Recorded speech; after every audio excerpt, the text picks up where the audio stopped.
مساء الفل، ايه الاخبار؟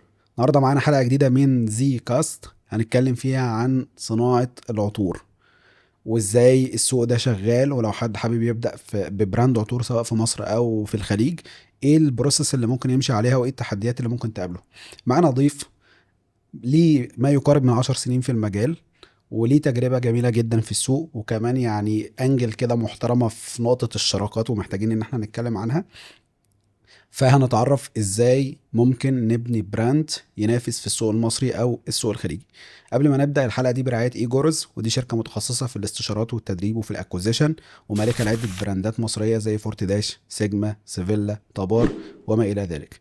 هنرحب بالضيف بتاعنا ونتعرف عليه. ازيك يا مصطفى؟ ازيك يا محمود، عامل ايه ايه؟ الاخبار؟ كله الحمد لله كويس، تمام الحمد لله، زي تمام. الفل. عايزين بقى نعرف مين مصطفى، فادينا شويه تفاصيل كده. ماشي معاك. مصطفى أسامة. حلو. شريك في براند تريفل العطور. تمام. تريفل العطور دي بدأت زي ما انت قلت كده، بقالها 10 سنين. حلو. من 2017 بدأت مع مصطفى شريكي الأولاني.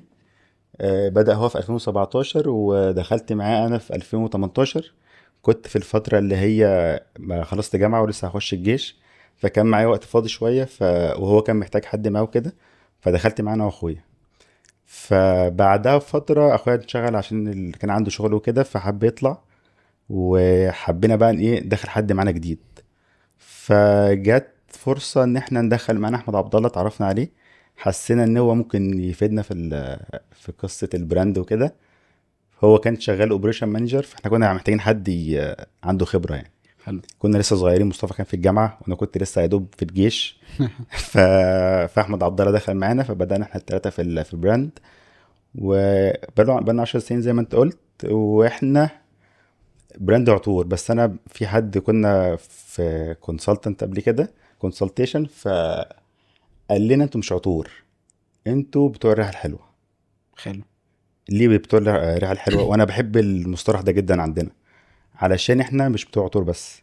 هتلاقي عندنا جزء المخمرات موجود، البادي سبلاش موجود، آه الشموع موجودة، مباخر موجودة، بخور موجود.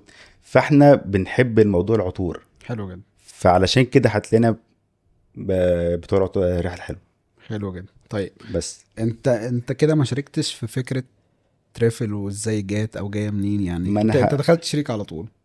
دخلت شريك على طول. انا اصلا بحب العطور من زمان، حلو. فهي اصلا جات لي على سبحان الطبطاب. الله. اه، على الطب بالظبط. حلو يعني انا جدا. اصلا من زمان بحب العطور، من ايام والدي الله يرحمه.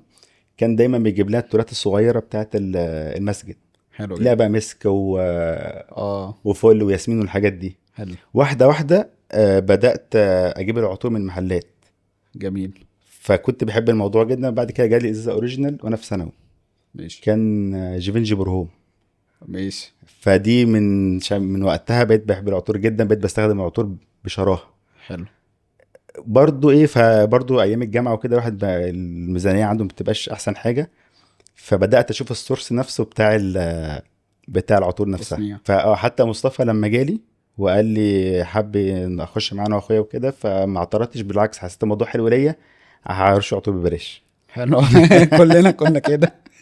ايوه بالظبط، هعرف الانواع الجديده والانواع اللي ما شميتهاش. انا كنت ثابت مثلا فتره الجامعه كلها، كنت ثابت على نوع واحد بس، انفيكتوس، ما اه. بغيروش. وسمعت ان انتوا كنتوا متميزين بيه بعد كده. ده احنا بدأنا بيه هو والسوفاج الاتنين. كنا بدأتوا باتنين بس؟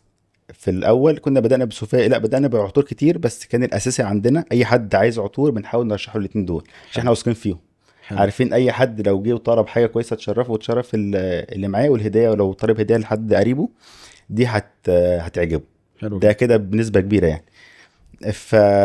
فبدأنا بيهم، وانا كنت بحب انفيكتوس لحد النهارده برضو برشها يعني من الحاجات اللي بحبها يعني، حلو. عشان ليها معاها ذكريات كتير. فكنت بقى حبيت الموضوع مع مصطفى، فبدأت انزل على طول بقى. يعني كنت تقريبا بنزل كل يوم تمام. لما بدأت. فمصطفى كده كان مشغول في الجامعة او في الثانوي، مش فاكر بالظبط هو كان في سنة كام. وانا كنت بحب بنزل كل يوم من نفسي، حتى مش محتاج حاجة، كنت بنزل كل يوم. حلو جدا. فتعرفت بقى، بدأت احب الموضوع اكتر، الموضوع بيكبر اكتر الحمد لله. فبس ده بدايتي في ما الترفل يعني. تغششنا كده وتعرفنا بدأت بكام، او دفعت كام ودخلت؟ ولا مش عايز تقول؟ بص انا هقول براحتك. لك انا هقول لك انا بالنسبه لي انا آه. كمصطفى ما دخلتش بحاجه. اصلا. لا، لان زي ما قلت لك انا كنت فاضي، ومصطفى اصلا كان محتاج حد بس يساعده فتره. انا ما كنتش داخل شريك اصلا، مم. انا كنت داخل بالمساعده، فوق البيعة مع اخوك. بفوق البيع. ايوه بالظبط. بالظبط، فوق البيع مع اخويا. كان اخويا تمام. اصلا اللي داخل مع مصطفى، واخويا كان في الجيش، حلو. فبرضه اخويا ما كانش فاضي قوي. ماشي. فيشوف مين اللي فاضي، فيلاقي واحد في البيت قاعد ما بيعملش حاجه وانت مستني الجيش بس فاضي. اخوك لما طلع انت اللي دخلت مكانه خلاص. انا كمل، لا انا دخلت انا واخويا. مم. بعد الموضوع بقى لما بدا يبقى الدنيا بقت توسع اكتر، فقعدت مع مصطفى انا واخويا وخلاص، قلنا خلاص نكمل احنا التلاته شركاء ونكمل الموضوع مع بعض. خلاص كل واحد عارف تاسكات معينه. مصطفى ماسك الماركتينج، انا ماسك الخامات والتصنيع والشحن. اخويا برضو كان ماسك المشتريات وكان ماسك حاجات تانية معانا، فقسمنا الادوار لان ان هو الموضوع ده هيبقى ماشي كويس. طيب تريفل بدأت ازاي؟ يعني احنا اغلبنا كان بدايتنا متواضعة قوي على صحابنا مش عارف ايه، فانتوا بدأتوها ازاي وامتى وصلت لاي كوميرس بقى؟ بدات مصطفى كان حابب يعمل بيزنس، ف... فشاف ايه اكتر حاجه بيحبها؟ على طول. العطور. حلو. فقال لك انا هعمل حاجه جديده مش موجوده، محدش عملها غيري، اللي هي عطور اونلاين. كان وقتها ما انا ماشي. هقول لك في الموضوع ده، وقتها ما كانش في حد موجود. ممكن يكون انت كنت بدأت مم. واتنين تلاتة كمان، حلو. بس الموضوع ما كانش منتشر بيج. حلو. ممكن تكون انت بس اللي كنت موجود. حلو. بغض النظر بقى انت بدأت قبلنا بفترة، بدأنا بعديك بفترة، مش هتفرق، احنا ماشي. نفس المدة نفس السنة. تقريبا. نفس السنة، انت بدأت قبلها بشهرين، بعدها بشهرين. كده كده الفكرة كانت جديدة، ماشي. والفكرة كانت مش اي حد يتقبلها يعني. فيها تحدي كبير فعلا. فيها تحدي كبير، ما حدش عملها قبل كده. ازاي عطور؟ ازاي هشتري عطور اونلاين اصلا؟ ما مم. شمتهاش. فانت بتبدا وتتوكل على الله، وبدات سميته وبدات خلاص. انا كده كده يعني انت من محتاج اول يوم حاجه جديده. خلاص مش التارجت بتاعك صحاب، لا انا هعمل بيج وهعمل عملنا ماركتينج بيج وبنبيع بقى للقرايب. كده كده حلو. القرايب هم اي بزنس بتبدا فيه، كده كده القرايب هم اللي حلو. بيشجعوك في الموضوع. حلو. قرايبك واصحابك ومعارفك وحبايبك هم كده كده دول الاساسي. اي حد بيبدا بزنس لازم يبدا بالناس دول. حلو. لو قرايبك ما اشتروش، مين اللي هيشتري؟ ما ينفعش، خلاص انت ولو لازم. استلوحوا عليك عشان ياخدوا مش ببلاش. مشكله، بس لو هيقولوا رايهم صح مفيش مشكله. ماشي. عادي، انا لحد النهارده لو عايز اجرب منتج جديد وعارف اللي قدامي هيقيم صح ويقول رايه فير، ابدوله. حلو جدا. ما عنديش ادنى مشكله. تمام. فمصطفى بدأ بعد كده على اصحابه وقرايبه، واحده واحده بقى يجي اوردر اتنين. بدأت تشتغلوا ادز ولا كان اورجانيك؟ بدأنا لا، مفيش ادز خالص. ادز صدفة يعني. لما اخويا دخل مع مصطفى، مم. بدأنا نعمل ادز على خفيف، كام 100 جنيه مثلا، 3 4 ايام تكفيك 3 4 ايام. حلو. بدأ يبقى فيه اوردرات شويه. فكان اول اوردر اونلاين. انا فاكر اول اوردر بدأت فيه، عشان وارد يكون قبل مصطفى لما بدأ كان في اوردرات. اه. فانا اول اوردر بدأ، وقتها رحت نزلت له مخصوص. ماشي. نزلت له جمعت له حاجته وظبطت، يعني شفت انسب حاجه ممكن تتجاب، وجبت له اكتر من درجه عشان اجرب الاول قبل ما ابعت له. حلو. ما الواحد بقى في بدايته بيبقى عايز يعمل كل حاجه. بالظبط. عملت كل حاجه، شحنت الاوردر اتكسر. ما احنا لسه كنا وقتها ما فيش كونسبت الباكج، ما فيش والبابلز كونسبت بالبابلز، ما فيش اي حاجه. انت اديت شركه الشحن الكيس، في كيس في الازازه، اه. يا دوب راح في نص الطريق الاوردر مكسور، ما فيش تاني. بعدين. خلاص هجيب له جديد. جات معاه 3 4 اوردرات كمان، فبقى لنا حوالي مثلا سكه 4 اوردرات. فقلت كويس خلاص، أنا المره دي هعمل بابلز وهاخد بالي، وبرضه ايه، واشوف القصه دي. وكان من ضمنهم عريس كان فرحه مثلا كمان اسبوع. حلو. وقتها عايز اقول لك الاوردر مثلا لو كان ازازه بعته 4 زيادة. زياده. حلو. انا قلت بقى انا بحب العطور وبحب اهدي الناس عطور. ماشي. فقلت لا، بس مش ازايز، كان حاجات ايه، عينات كده، بس حاجات باوردرات يعني. اه. بعتنا الاربع اوردرات اتكسر. الاربعة اتكسروا. الاربعه اتكسروا. ما شاء الله. وان في مشكله يعني، خدنا بالنا ان هو اكيد في حاجه مش مظبوطه. شركه الشحن اللي كانت بتشحن كانت مهمله في الموضوع ده جامد. حلو. فخلاص بقى شفنا بقى شركه، واصلا وقتها كان شركات الشحن مش موجوده بشكل كبير. اه للاسف يعني ما كانت كانش فيه تحت بوسطه السلم شوية. اه. كان كله تحت السلم. كان ماشي. كل اللي موجود كله تحت بس السلم. بعت للناس بدال ولا لا؟ بعت الناس الاربعه، بعت لهم تاني. ووصلت الحمد لله. وده انا فضلت اكلمهم بنفسي. وهو كان العريس ده اصلا كان قال لي فرحي بعد بكره الاوردر فين. قعدت بقى اعتذر له جامد، وقلت له ده انا معوضك بحاجات تانية، وقعدت يعني محافظة كلمته. تانية طبعا. كان في المنوفيه. مم. فده اللي كان طب اول فيدباك؟ اول فيدباك. تقريبا انا كنت بكلم العملاء بنفسي، كنت اعرف منهم الفيدباك ايه. فاكر اول فيدباك ولا لا؟ لا مش طب فاكر اول العريس ده فيدباك. رد عليك بايه طيب؟ كان متضايق، بس بقى بعد اخر مكالمه، بعد ما شرحت له الموقف اللي حصل ان هو مش بايدينا والاوردر اتكسر وتاني مره بس يتكسر. الاوردر وصل له الاوردر بعد، بس بعد فتره كبيره يعني. بعد الفرح؟ بعد الفرح. بعد الفرح كده كده وصل بعد الفرح. لما استلم عمل ايه؟ لما لا هو كلمني شكرني الحمد لله، وقال لي انا كنتش طالب كل ده يعني. الحمد لله برضو الواحد يعني ايه، حب يراضي الراجل لان برضو مش ذنبه في حاجه. فاهم. هو كده كده طالب من قبلها بفتره، واحنا المفروض نبقى احنا بنتكلم الطبيعي. في فتره اصلا كان الاوردر ممكن ياخد اسبوع عشان يوصل للعميل، ده ده العادي، طبيعي. ده السريع. حقيقي. ده السريع برضو. السايكل وقتها في الاوبريشن برضو ما كانتش الواحد برضو عنده، ما عندوش الخبره ان هو يوصل بسرعه. حلو. وشركات الشحن مش مساعداك. حلو. يعني شركات الشحن في وقتها ما كانش عندهم الموضوع ان هم كل يوم يودوا اوردرات. يعني دلوقتي انت مثلا لو شحنت القاهره، من القاهره ممكن توصل اسكندريه نفس اليوم لو حقيقي. شحنتها بدري، او بكره بالكتير يعني، وزن 24 ساعه يبقى الاوردر مع العميل. حلو. انما قبل كده لا، كان ممكن بالاسبوع، بالاسبوعين. يعني لدرجه ان مثلا كان في ناس بتاخد عربياتها وتودي تجمع اوردرات اسكندريه وتوديها بنفسها. ده حقيقي. ده كان عشت بيحصل انا زمان الايام عادي. دي. ده ايه، فعلا. عشت الايام دي فعلا. عشت الايام دي. وانت مثلا في اوضات القاهره ممكن كنت بوديها بنفسي. كنت بنزل في اوقات فعلا واخلي الناس ايوه تيجي طبيعي. تعرف لي خلاص كده. انت لسه مش هتستنى شركه شحن والاوردر ممكن يتكسر والفلوس تجيبها لك متاخر، والسايكل الكبيره اللي مش مفهومه دي محدش عامل لها سيستم. فانت بتضطر تعمل اسهل حاجه، ده حقيقي. وبتضطر تراضي العملاء بكل الطرق. فخلاص، فانت بتشوف لو هتيجي على نفسك شويه مش مشكله، بس اهم حاجه الناس تبقى انت بادئ، لسه بادئ، وعايز ناس تبقى راضيه عن المنتج نفسه، عن الخدمه، وعن حقيقي. الفيدباك، وعن كل حاجه. طيب كلمني بقى على تريفل زمان ودلوقتي، والدنيا واصله لفين، وايه تقييمك انا للبراند هقول بقى؟ لك قبل ما اقول لك الحاجات دي، هكمل لك قصه الشراكه ولا خليها بعدين؟ لا دي اخر حاجه، دي تجربه لازم نتكلم عنها، عشان موضوع الشراكه ده قلما بينجح. اه ف هو فعلا صعب. لان انت مثلا احنا في حالتنا ثلاثه، فانت ثلاثه كل واحد بتفكير مختلف عن التاني. ما انا عارف. فلازم يكون انا عارف المطبخ من جوه عامل في كنترول. ازاي. بالظبط، انت اكيد عارف كل حاجه. في كنترول لازم يكون في الموضوع. بترجع لايه لو حصل الحاجه، ايه اللي حصل لو طيب حصل في الموقف دي ده تعمل هنتكلم ايه. فيها عشان ما خلي الاخر نشتتش الناس، بس مفيش. انت، انا عايز اعرف رحله تريفل والوضع وصل لفين، و... ونظرتك كده للشركه وللسوق بقى اوفر اول. مش هقول لك، خلينا نتكلم في قصه تريفل ماشيه ازاي دلوقتي. ماشي. ماشي. تريفل كل سنه عن التانيه بتتطور، الحمد لله. بتفهم السوق اكتر. احنا بناخد خبره اكتر. حقيقي. العملاء ممكن في عملاء بتعرفنا جديده اكتر.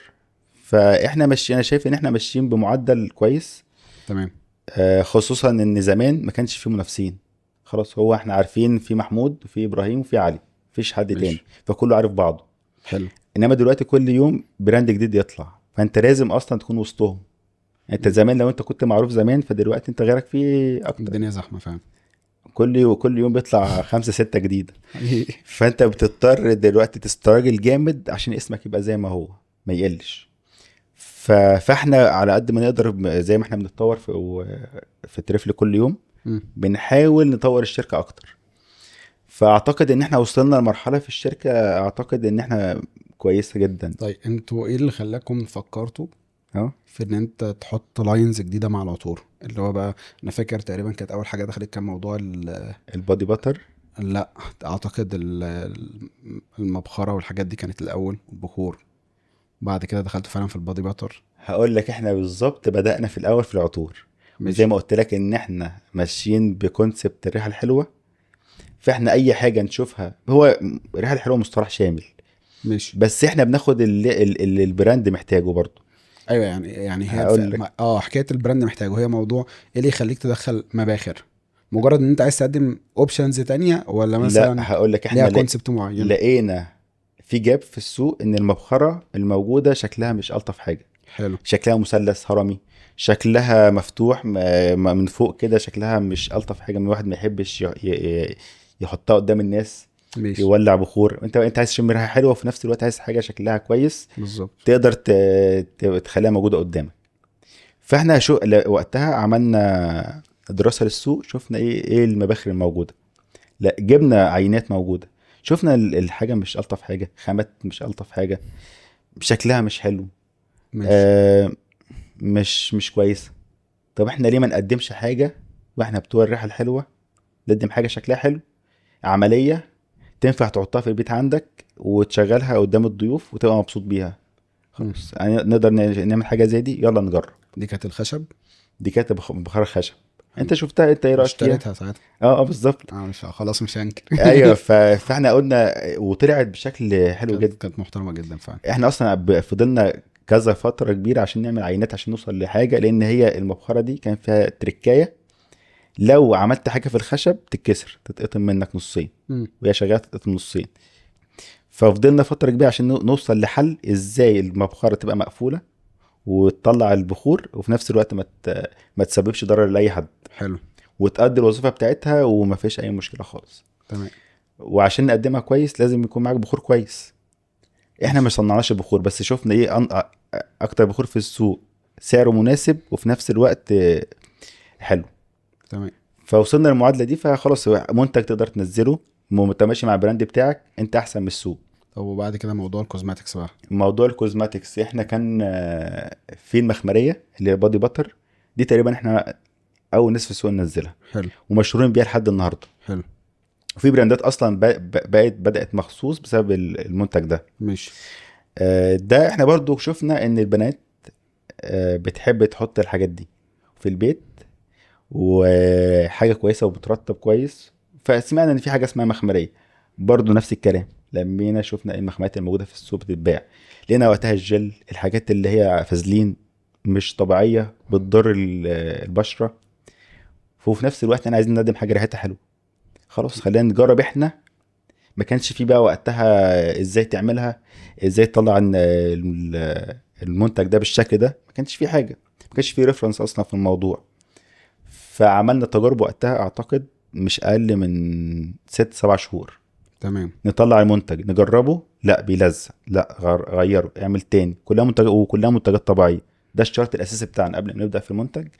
الناس كلها بتجيب حاجات صناعيه، لا احنا هنجيب حاجات طبيعيه غاليه، مش مشكله غاليه، تمام. بس اهم حاجه تقدم منتج يليق بالعميل ويليق بالبراند بتاعك واللي انت متماشي عليه في البراند عندك يعني.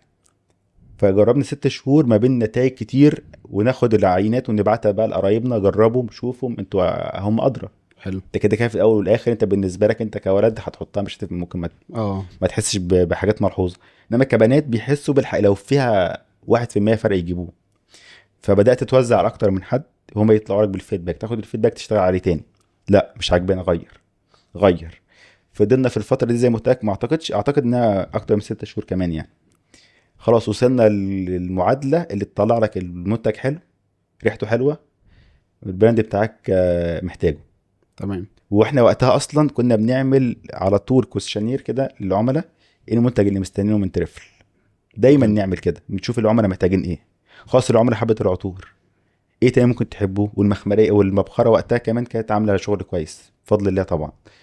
ايه تاني محتاجينه؟ كله مخمريه. خلاص احنا بنقدر نقدمه كويس، ده برضو ده اهم حاجه عندنا، نقدر نقدمه كويس مختلف عن السوق ولا لا. خلاص المعدات كلها موجوده، طيب يلا. طيب في نقطة بقى احنا ممكن نتكلم فيها، دي من الحاجات قبل ما اتعرف عليكم وكده، قبل ما اتعرف عليكم كاشخاص كنت مم. اعرف البراند.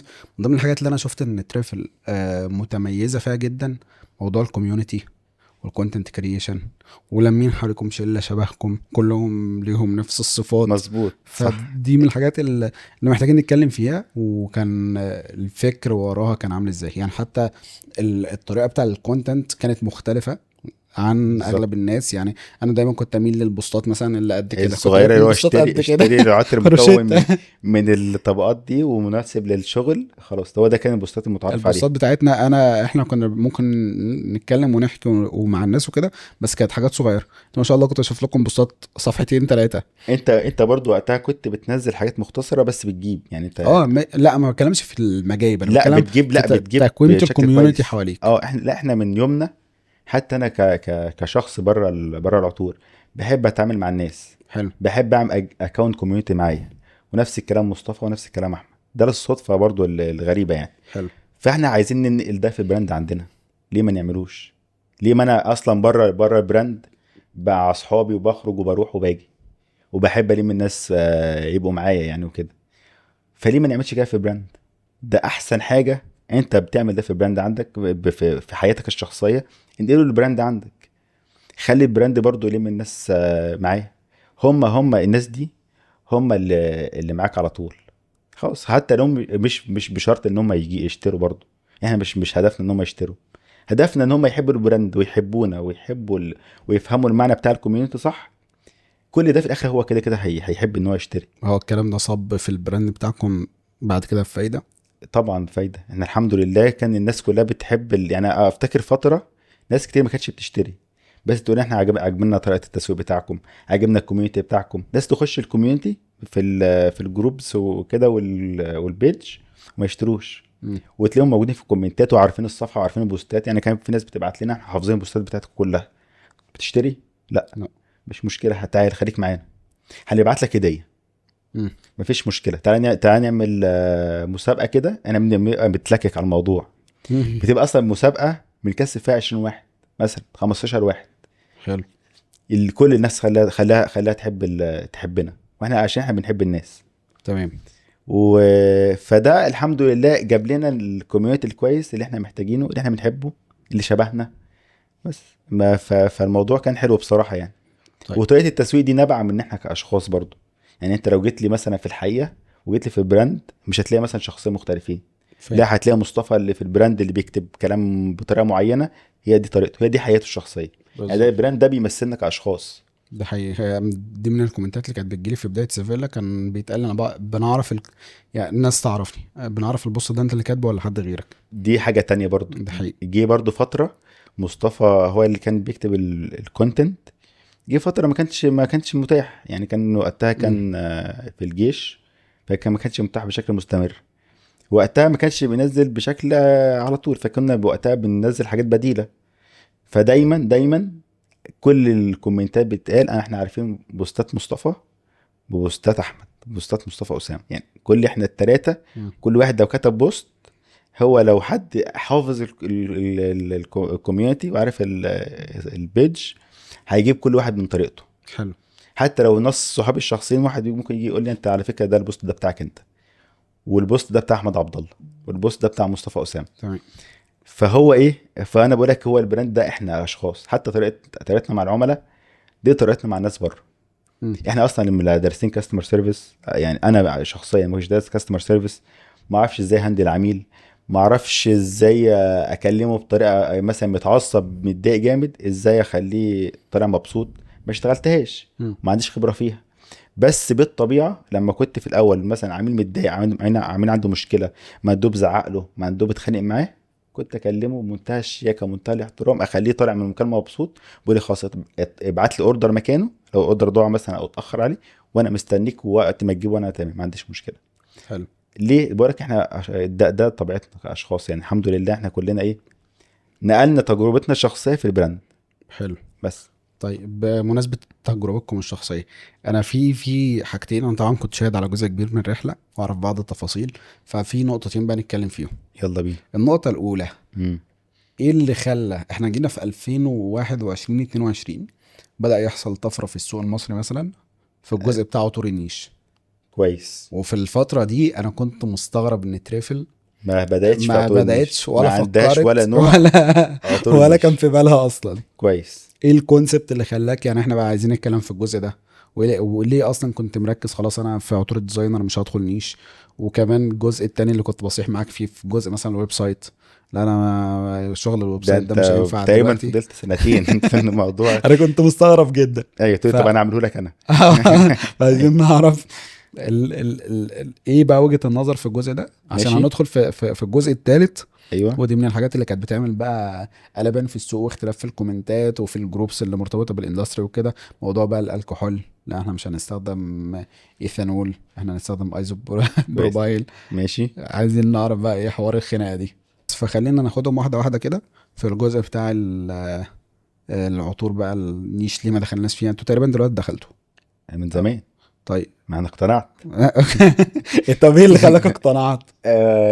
زي ما قلت لك انا بحب العطور، فانا كان كنا شغالين بالديزاينر بس. حلو. كان عندها عطور نيش بس ضعيفه، مش لدرجه ان احنا خلينا نقول ان احنا عندها عطور نيش. كان عندنا نوع اتنين تلاته، فاللي هو برضو ما عندهاش نيش. مش فكنت مهتم بالديزاينر جدا عشان انا قادر اقدم فيه حاجه كويسه. مش النيش كان المتوفر منه مش موجود بشكل كبير، فانا برضو مش قادر احكم ان الموجود ده كويس ولا لا، لان انا لازم اطابق.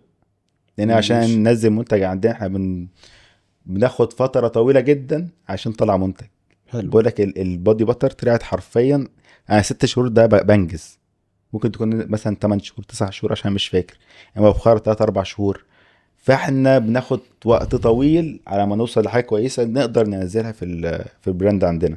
مش فالنيش الثقافه بتاعته مش معروفه، الريحه مختلفه عن الناس، محدش مش مستصاغه قوي. يعني انت كنت بتدور على حاجه الماس ابيلينج، ما عندكش وقت للمخاطره دلوقتي. بالظبط، وحاجه انت قادر تقدمها بشكل كويس ومتميز فيها. طبعا بفضل الله الناس كلها كانت ما كانش عندها كومنتات الحمد لله. فقلت خلينا هنا، وفي نفس الوقت احنا كنا بادئين بسعر كويس. عشان تقدم حاجه نيش هتبقى مثلا السعر مختلف بشكل كبير، اه فما فيش مشكله. احنا عندنا ما فيش مشكله في السعر، بس اهم حاجه بجوده مقابل السعر اللي انت بتدفعه. انت بتدفع فلوس عشان تاخد حاجه بشكل معين، مش ما ينفعش تدفع فلوس وما تاخدهاش. كويس. انا لحد النهارده باجي اقيم البراند بتاعي ازاي. انا حاجه اشتري من تريفل، هل الفلوس اللي هدفعها تستاهل ان انا اشتري منها ولا لا؟ لحد النهارده حلو. من بنود التسعير عندنا، انا كمصطفى عشان انا بشتري عطور اصلا كتير حتى من براندات تانية، بشوف انا الفلوس اللي هدفعها في البراند بتاعي دي تستاهل ولا لا. يعني انت بتسعر على مثلا جمال الريحه، از بنسع... كونسيومر في الاول وفي الاخر. بنسعر في ككوستنج عادي جدا، كرو ماتيريال نحسبها، ودايركت كوست واندايركت واوفر هيد ولايف سايكل كوستنج، بندخل كل البنود التسعير موجوده معانا. بس بعد ما تخلص بيبقى في تارجت، بيبقى في سعر موجود، والسعر من غير ما نشوفه خلاص يعني بقى خلاص سعرنا كنسل السعر، احنا مش شايفين اسعار كام، تعال نسعر بقى احنا جايين نشتري من تريفل. اه وتقارن. واتقارن السعر اللي انا حطيته اكتر ولا اقل. لو اكتر، لو انا مثلا هشتري مثلا حاجه مثلا ب 100 جنيه وانا مسعرها 120، لا انا هخليها ب 100. مش المارجن ده مش عايزه. مم. خلي الحاجه ما فيش مشكله، انا هشتريها خاص، انا الناس اللي هتشتري زيي نفس حالتها حالتي حالتهم، فخلاص مش مشكله، مش محتاج ال 20 دي، خليها 100. او ممكن تكون تيجي على البراند شويه بس مش مشكله، اي ما ننزلهاش. مم. وده من الاسباب اللي موجوده دلوقتي اللي خلتنا نوقف المبخره. المبخره احنا بنعملها بماتيريال مكلفه جدا، بتكلفه كبيره، لان عشان توصل لحاجه، وخصوصا برضو في حاجات هادر، فالهادر ده هيوصل المبخره مثلا لسعر غالي جدا. غالي جدا، انا مصطفى يعني هحس ان الموضوع غالي عليا شويه، فلا خلاص مش محتاجين ننزلها في البراند دلوقتي. حلو. فده من اسباب النيش. فكنا خلاص احنا شايفين حاجه متميزين بيها، سعرها كويس، الناس مبسوطه، ما حدش عنده مشكله، فخلاص خلينا زي ما احنا. طب ايه اللي خلاك دخلت بقى بعدين؟ لما انت فضلت تكلمني في الموضوع ده بدات اشوف الحاجات عندك، فبقت ماشي. بتعجبني. يعني انت قرار دخول النيش كان قرار شخصي، ان انت حابب العطور فعايز ادخلها في البراند. لقيت عطور ريحتها مختلفه مميزه، هتميزنا عن الحاجات العاديه اللي الناس بترشها. مم. خلاص الناس كلها حفظت ريحه السوفاج. احنا بدانا 3 سنين سوفاج دي ما كنا مخلصينها، مش سايبينها. سوفاج، انفيكتوس، لاكوست وايت، الحاجات الاساسيه دي احنا خلاص تقريبا العملاء بتجي لنا، انا اشتريتها منك 4 مرات، عايز حاجه جديده، مم. خد الانفيكتوس خدتها، خد اللاكوست وايت خدتها، عايز حاجه جديده غير دول. فخلاص لقيت الموضوع العملاء خلاص حفظت الانواع الجديده، وبقوا يدخلوا بكونسبت، انا عايز حاجه تميزنا عن الناس. مم. الناس حفظت ريحه السوفاج بتاعتي، طب لا، وبتشمني وتلاقي غيري برضو حاططها. اما دي فعلا كانت اصلا من الانجلز بتاعتي النيش، ان انا جايب لك حاجه جديده. بس هل الناس بقى لما بدات تنزل بدات تقتنع بالسعر وبدات تتقبل الروايح؟ هو برضو ما انت لما بت لو مثلا رينج السعر عندك معين هتعلي عليه، لازم توصل للعميل ايه فرق الزياده جه منين. حلو. فده بيبان في التسويق بتاعك. فده اللي كان من التشالنجز اللي عندنا موجوده وقتها، ان احنا مثلا في فئه سعريه معينه عايزين نطلع عليها، نطلع عن الفئه دي لفئه تانية، فلازم تقنع العميل باللي انت بتبيعه. ماشي. فلازم تعمل حاجه جديده مختلفه. ف... فده كان من التحديات اللي عندنا، خصوصا برضو ان احنا نزلنا متاخر شويه. يعني انت تقريبا فضلت سنه ونص او سنه تقول لي على الموضوع. انا لما لقيت الموضوع خلاص البراند قادر ان هو ينزله عنده، ننزله عندنا، بحاجه مختلفه، بحاجه بكواليتي انت متاكد خلاص اللي بعد التجارب وبعد القصص دي كلها ان حاجه كويسه، خلاص تعالى نعمل ريبراندنج. عملنا وقتها ريبراندنج محترم، كان وقتها اعتقد فايرال جدا ان احنا جبنا ناس مش كانت اول مره بتعمل اعلانات بس مش للعطور. م. عملنا ميكس للاتنين مع بعض، فالموضوع جمع الناس وبقت فخلاص البراند قادر دلوقتي ان هو ينزل حاجه جديده. وبدانا نمهد، عملنا تيزنج كتير جدا، واول ما نزلناه بفضل الله غطى على الديزاينر اصلا. حلو. يعني بقى دلوقتي الديزاينر اقل من الاقل الحاجات. م. الحاجات الاساسيه بس في الديزاينر اللي الناس يع- حافظاها لازم تكون موجوده. يعني انت دلوقتي اغلب شغلك قايم على النيش اصلا. 100%. حلو. بقى خلاص بقى ده طبع السوق في مصر تقريبا. طبع السوق في مصر احنا بدأنا متأخر، بس مش مشكلة انك تبدأ تيجي متأخر عادي، حلو. بس تيجي عن اقتناع واعمل الموضوع صح. مش عشان الناس كلها يلا نيش فخلاص انا كمان نيش، لا مفيش حلو. مشكلة ان انت تبدأ نيش. بتبدأ وقت ما تبدأ عادي، بس تبدأ انت عارف هتعملها ازاي. تمام. طيب تجربة بقى الويب سايت ايه اصلا اللي كان خليك رافض في البداية وبعد كده اقتنعت؟ والتجربة نفسها عاملة ازاي؟ لان انا من الناس اللي بترشح اي او بتقول ان اي حد بيفكر يعمل اي كوميرس يفضل انه يبدأ بويب سايت. هقول لك على حاجة، انت برضو خد بالك انت في الحتة دي كنت سابق شوية. مم. يعني انت من زمان فكرة الويب سايت برضو ما كانتش منتشرة، ماشي. كانت الرسائل. احنا من الحاجة احنا وقتها كنا قادرين نعمل ويب سايت وعملنا ويب سايت بس ما نزلناهوش. بس ليه اللي خلانا ما ننزلش ويب سايت؟ انت كنت معتمد على ان انت تتسهرم على العميل. احنا بنحب العملاء لحد النهارده، بنحب العملاء مم. وبنشجع الناس تخش رسائل نتكلم معاها. هيبقى في تواصل، في العميل يحس ان هو بيجيب من ناس ما حابب الموضوع، حتى لو ما اشتراش، حتى لو يسالنا اعمل ايه نقول له عادي مفيش مشكله. جه قال لنا عايز حاجه ممكن نبعتها له، لو قلنا مثلا ظروفه مثلا مش احسن حاجه مفيش مشكله، خد جرب. فاحنا بنحب العملاء لحد النهارده، احنا معانا ناس شغاله في على الرسائل بس، مم. بنستنى العملاء تجيلنا عشان احنا بنحب نتواصل معاهم. فكنا خايفين من الحته بتاعت ان احنا نروح الويب سايت يقتل الحته النفسيه اللي الحته ايه فاهم. الفريند اللي مع العملاء. هيبقى الموضوع قايم لا خد تجاره بس، خد اشتري ده اللي موجود عندي، كواليتي كويسه اشتري ده قصاد ده، بقدم لك خدمه بقدم لك سعر اشتري. احنا مش ماشي. بنحب دي قوي برضه، احنا بنحب نتواصل مع الناس نتكلم معاها. طب ايه اللي وصلك ان انت تطلع بقى؟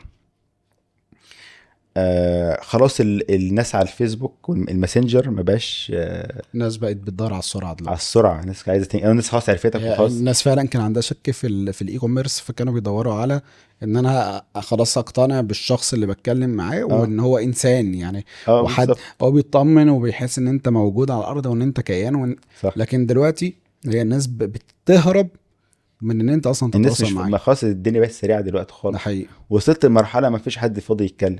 انا لو بعت لك مسج دلوقتي على ماسنجر مش هترد عليا. ده حقيقي. فبالظبط ايوه، فانت لو دخلت عندك الماسنجر هتلاقي 60 واحد باعت لك انت ما تعرفهمش، ما تعرفش بعتوا لك امتى اصلا. ده حقيقي. فخلاص انت ما فيش مشكله، احنا الجانب ده احنا هنوفره عندنا، وهنوفره عندنا بشكل برضو كويس، ومعانا مسج برضو. والحمد لله برضو الماسنجر الرسائل موجوده، بنتواصل مع العملاء برضو موجود، التواصل موجود ما ماتش حلو. ما راحش موجود، وبنشجع عليه لحد دلوقتي. بس الويب سايت خاص عشان السوق محتاجه، وفرناه بشكل كويس وشكل تعبنا عليه كتير جدا. بقى ضرورة. خلاص انت ما فيش مفر منه. انت الويب سايت بتاعك وورد بريس ولا شوبيفاي؟ لا شوبيفاي. ايه رايك في التجربة؟ بصراحه اختلاف كبير جدا. لا كناش عايشين. لا الحمد لله كنت عايش وكل حاجه، بس يعني ايه، لا فرق حسيت بكل كلمه انت قلتها لي وقتها. ايه رايك بصوت النوتيفيكيشن بتاع الاوردرات؟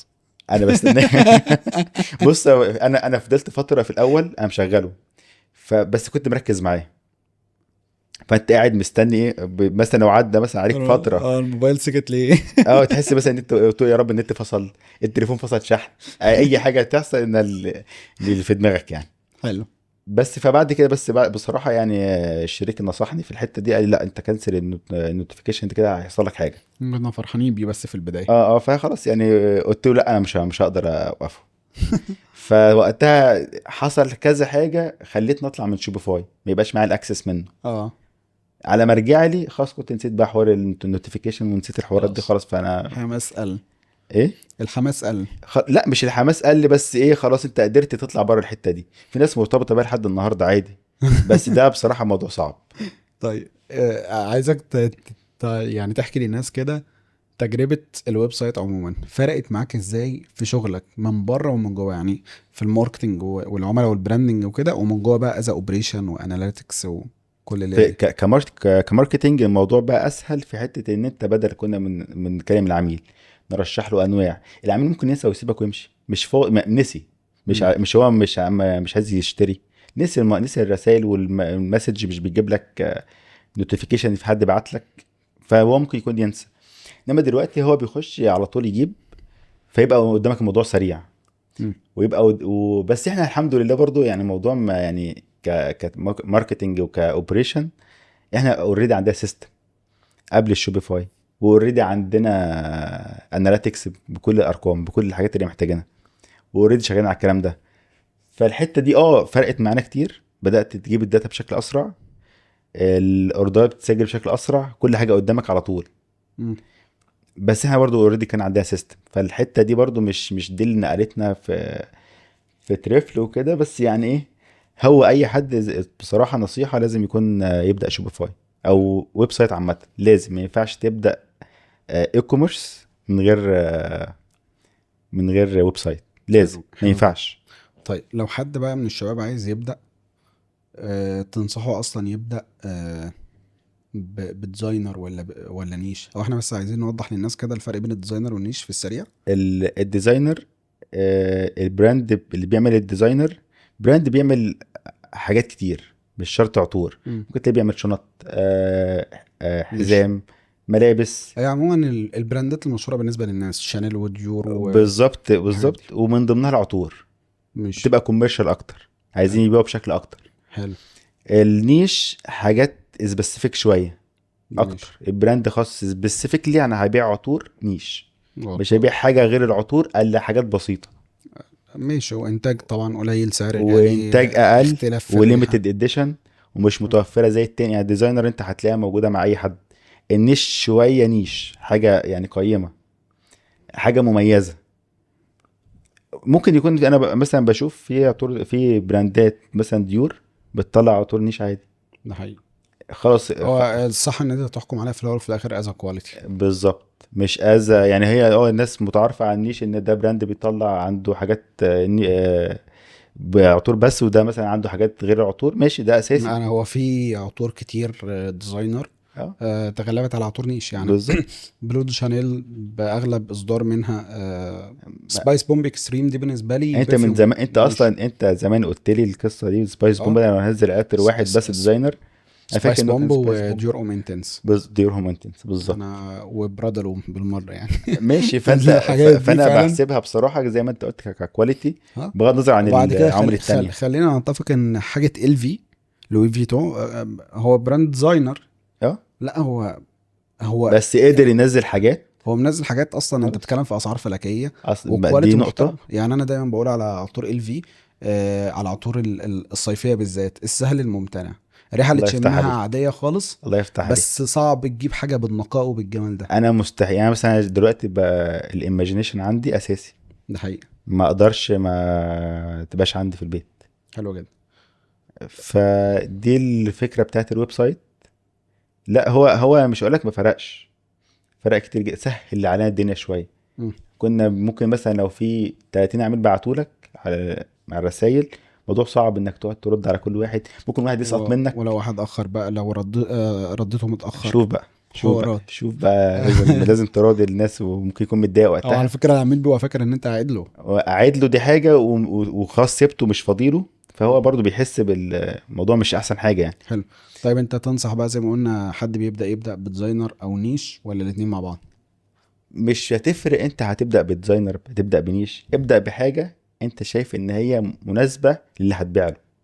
تمام. خلاص انت متارجت مصطفى، تعرف مصطفى بيرش كل يوم انفيكتوس، مش هروح ابيع له بلاك افغانو، ما مش ينفعش اعمل دي. خلاص انت هشوف انت هتبيع لمين، هتارجت مين، الفئه السعريه كام. خلاص انت العملاء اللي انت هتبيع لهم دول بيحبوا النيش، خلاص بيع لهم نيش.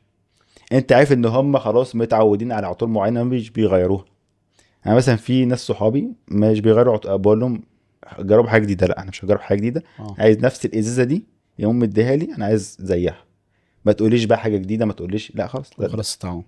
اتعود. فما ينفعش تيجي تقول له انا هديك حاجه نيش، لا ما تدينيش حاجه نيش. بس انت احنا لو اتكلمنا دلوقتي لو قلنا ان في مثلا كل شهر فيه او كل سنه، بلاش كل شهر وان كان ده بيحصل كل شهر، 10 براندات بتبدا. ده كل ثانيه، ده دلوقتي في 10 عطور، 10 تقريبا براندات. هو كله فعلا كله بقى اه بيبدا نيش. يعني انت احنا هيوصل علينا وقت حرفيا لو احتجت بيرفيوم ديزاينر مش هتلاقي. مش هتلاقي. يعني انت لو دخلت، لو ذكرت لك دلوقتي 10 براندات هم مثلا اللي مشهورين دلوقتي في السوق بتاع العطور ان جنرال، كويس. ممكن ما تلاقيش ولا برفيوم ديزاينر. ديزاينر. هو خلاص انت بتدخل تجيب حاجات زرجوف وحاجات كيليان ما وحاجات. هو ده برضو مش، انا بشوفه مش صح، هو مش غلط بس مش صح انا برضو. عايز اقول لك يبقى عطور النيش دلوقتي هتقلب زي الديزاينر.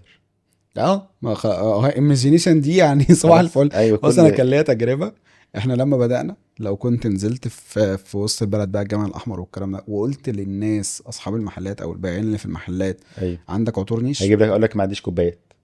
ما- بالظبط ايه عطور اكيد. النيش دي؟ ايوه اقول لك يمكن الموضوع اتشهر لما، لو فاكر انت عارف القصه دي، 2020 لما نزلنا ببلاك افغان وعملنا بيها ضجه.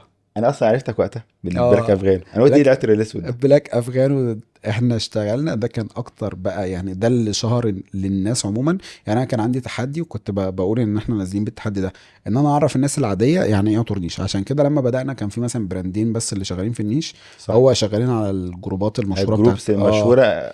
انا لا انا عايز اطلع للناس بالمناسبه العاديه. كنت بشتري منهم في الاول قبل ما ابدا في وفي تريفل. الغالب بيبقى الشخص نفسه، يعني الشخص ايوه بيبيع على الجروب. صح لا انا اعمل براند واسمي واعمل صح باكينج مظبوط. وانزل بقى اقول للناس ان احنا بنبيع عطور نيش. عشان كده كان في ناس بتشتمنا بتفتكر فعلا عطور، يخرب بيكم احنا عايزين نلغي النيش وانتوا تقول لي عطور نيش. بتتحط زينه يعني. بالظبط هو ده فكان الناس كلها كانت فاهماه وقتها. بس كانت من الاخطاء بقى، يعني دي من الدروس اللي انا اتعلمتها، ان انا كنت بنزل البرفيوم باسمه، اسمه الحقيقي. اه غيرت. بس انت على طول بعدها بفتره صغيره ما كملتش لا تامن. غيرنا يعني احنا لما بلاك افغانو انتشر تقريبا ما بقاش فيه شركة في مصر اه الا ومنزلاه. وبقى زيت من اول 2000 جنيه كيلو لحد مثلا 15000 جنيه. ده دي خلانا حقيقه. يعني انا ندمان، لان انا لو الاسم ده احنا طبعا قعدنا يعني نبيع فيه بارقام حلوه جدا فتره مش قليله، بس مثلا 6 7 شهور بقى عند كل الناس. وكان العميل اللي يحكم عليه، يعني انت ليه بتبيع ده ب 400 جنيه في وقتها وغيرك بيبيعه ب 200 جنيه؟ صح. هتقعد بقى تفهمه ده فرق كواليتي وزيته، هو ما هو شمش. خلاص ما شافش وما هو يعرفش، هو الموضوع نفس انتهى. بالنسبه له نفس الاسم. بالظبط، فدي كانت نفس من الاسم انت لو التحديات. انتوا مثلا اسود لا خلاص انا لا كانت هحط في اسود من ناس عندي. تدخل عند اي حد. انا في الفتره دي حد عمل صفحه ايوه باسم قريب من اسمنا. بصورتك لا مكافئ. سيبك من ده انا فاكره ده في ناس ماشي. كانت بتاخد صورنا ايوه وتبيع. ما انا بقولك فاكر بس لا، صورتك. حد عمل صفحة ايوه نفس بخصوص. الحروف، اول ايوه حرف متغير، عرفت ايوه. وقعد يبيع بلاك افغانو ده تقريبا لحد قريب سنين. لحد قريب كان شغال. اه بس كان هو شغال على كان لا المنتج لا ده. ضاف نوعين تاني جداد. بعد كده ضاف ريد توباكو. اه تقريبا. وبعد كده انترلود. مش فاكر بالظبط بس انا بس هو بدأ يعني بدأ اللي اول هو فترة فعلا كانت غير. شغلانته ياخد خد بالك الصور. انا ما خدتش بالي ان هو مغير حرف من اسمك لما انت اه قلت لي. ما احنا انت قلت عرفنا، لي احنا بدأنا نشوف وبدأت الناس تشتكي بتفتكرنا نفس البراند. ايوه حصلت معانا برضو بياخد كذا البوستات، مرة. بياخد الصور، بياخد كل حصلت حاجة المشكلة ده. وفضيلك. الناس بتحب الحاجة السهلة. محمود بيعمل واحد اتنين تلاتة، طب انا هاخده خلاص. هو. انا بقى من ساعتها بدات اهتم بالبراندنج اكتر، وان ده البرفيوم اساسي. ينزل باسمي واخر اقول انسبايرد باي كذا. وبقت دي الثقافه اللي موجوده في احنا مصر عموما. نفس الحوار اللي عندك ده حصل معانا. وفي ناس عملاء هي اللي بعتت لنا الصفحات دي، والعملاء دي هم اللي قفلوا الصفحات. حلو. هم عملوا روبورتات من نفسهم. كانوا مسمين نفس الاسماء.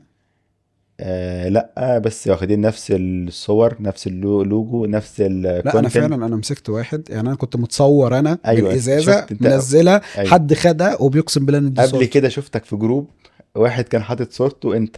اه كان بيسأل على حاجه. شفت فاكر انا لا دي. صورتك كانت مشهوره وقتها جامد يعني.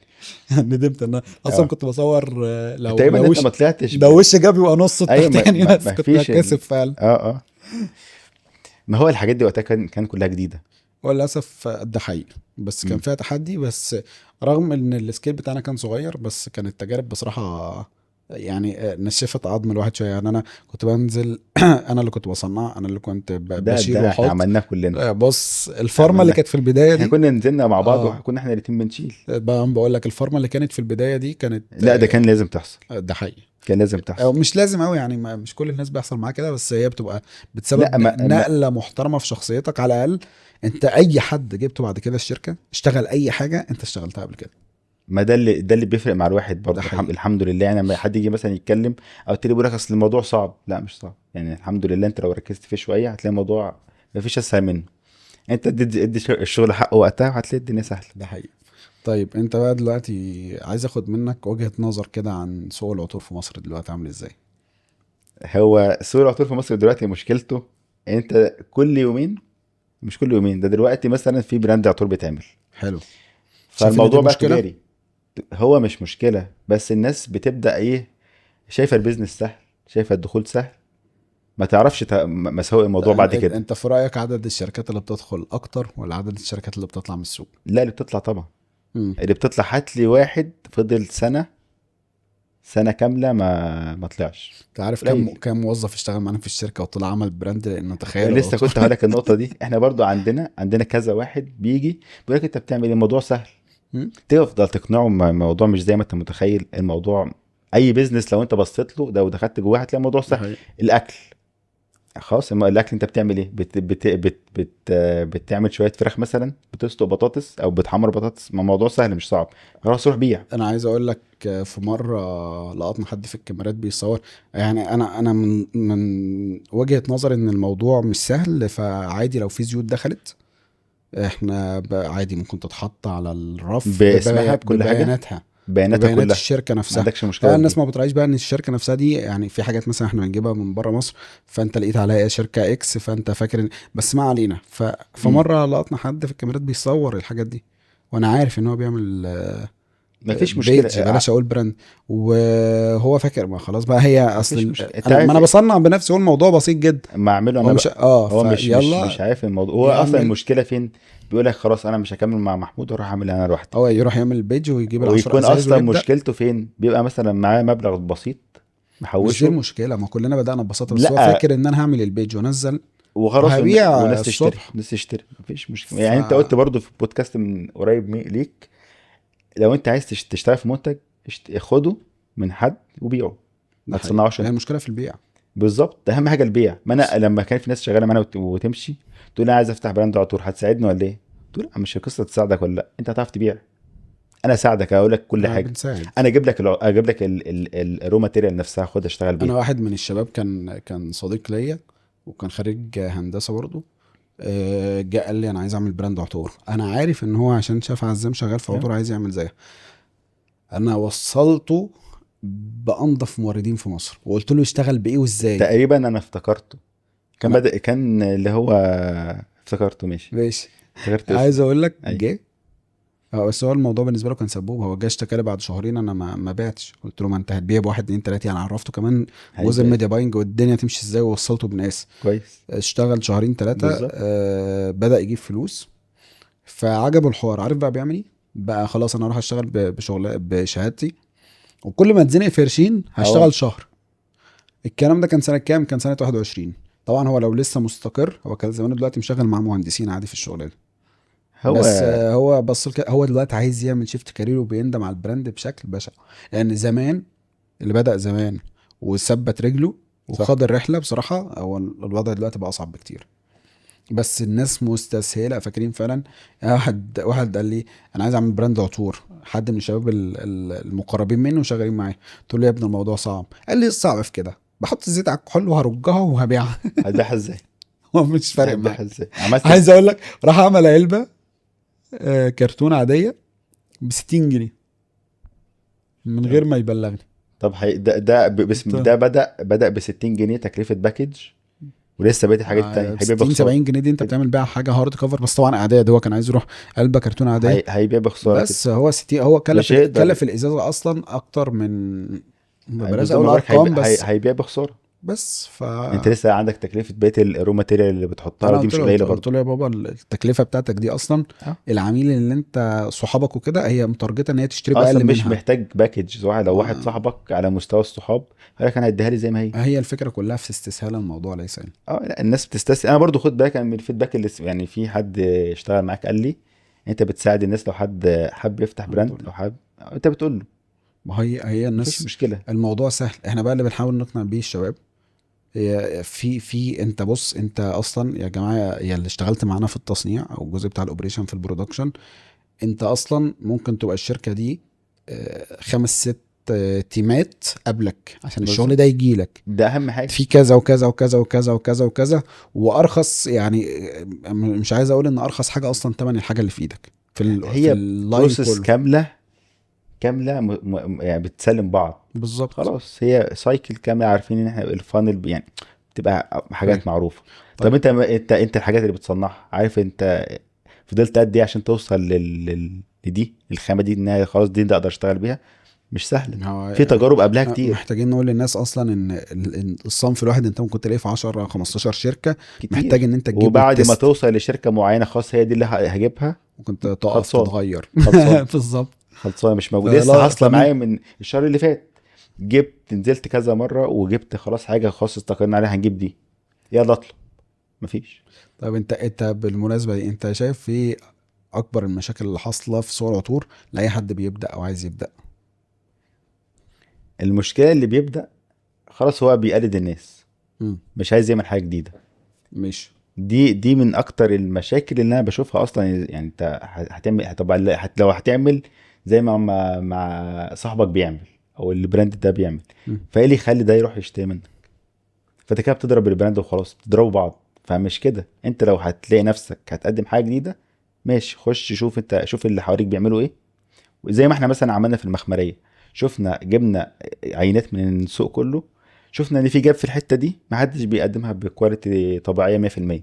حلو. خلاص احنا هنشتغل الحته دي نطلعها، هناخد وقت مش مشكله، بس نطلع بحاجه كويسه. احنا بادي سبلاش فضلنا فيه، انا قلت لك انت ممكن تستغرب المده اللي مم. فضلنا فيه عشان طلع بادي سبلاش. ممكن تستغرب فعلا فعلا، مش اقل من 3 سنين. مم. جبنا الحاجات وكل شويه نبعت لمصنع يبعت لنا عينه لا مش مناسبه، يبعت مصنع تاني يعمل لنا عينه مختلفه. فاحنا تقريبا مصانع مصر كلها جبنا منها عينات تمام. علشان نوصل لحاجه. طب ما بادي سبلاش موجود في السوق، احنا لما ترفلت تنزله هتقدم ايه جديد؟ لا خلاص احنا خلينا نطلع بره الكحول، هنطلع ما فيهوش كحول، زيرو كحول. عشان تطلع زيرو كحول فبتلاقي معادله ان حاجه مش بتلزق شويه، ريحتها مش كويسه، بتبقى السائل نفسه مش مظبوط، معكر. معكر. فدي تحديات فضلنا فيها، وفضلنا نجرب كميه التجارب وكميه العينات. احنا تقريبا مثلا مضيعين نص الباكج، او بلاش نص الباكج، جزء كبير من الباكج ضايع العبوات ضايعه في العينات. مم. ونجرب ونشوف ونسيبها فتره نشوف هتعكر ولا لا. يعني خلاص احنا استلمنا عينات من مصنع معين، سيبناها فتره، بعد فتره عكرت. مم. طب احنا كنا خدناها واشتغلنا؟ لا، ما احنا مش هينفع ننزل حاجه السوق موجود بينزلها، ما انت مش هتقدم حاجه جديده. ما دام مش هتقدم حاجه جديده، فانت كده دي في حد ذاتها مشكله. ايه اللي هتعمله؟ ايه اللي هتقدمه زياده؟ مش. حتى لو الزياده دي مش لازم تقدم منتج مختلف، ممكن ماركتنج مختلف، ده حقيقي. انا قلت توري العميل جانب مختلف من المنتج هو مش شايف في البراند التاني. بالظبط. احنا من الحاجات اللي بدأنا بيها في سيفيلا اللي احنا شايفين فيها اختلاف عن السوق كان الماركتينج والباكينج او الايمج يعني بتاع البراند و...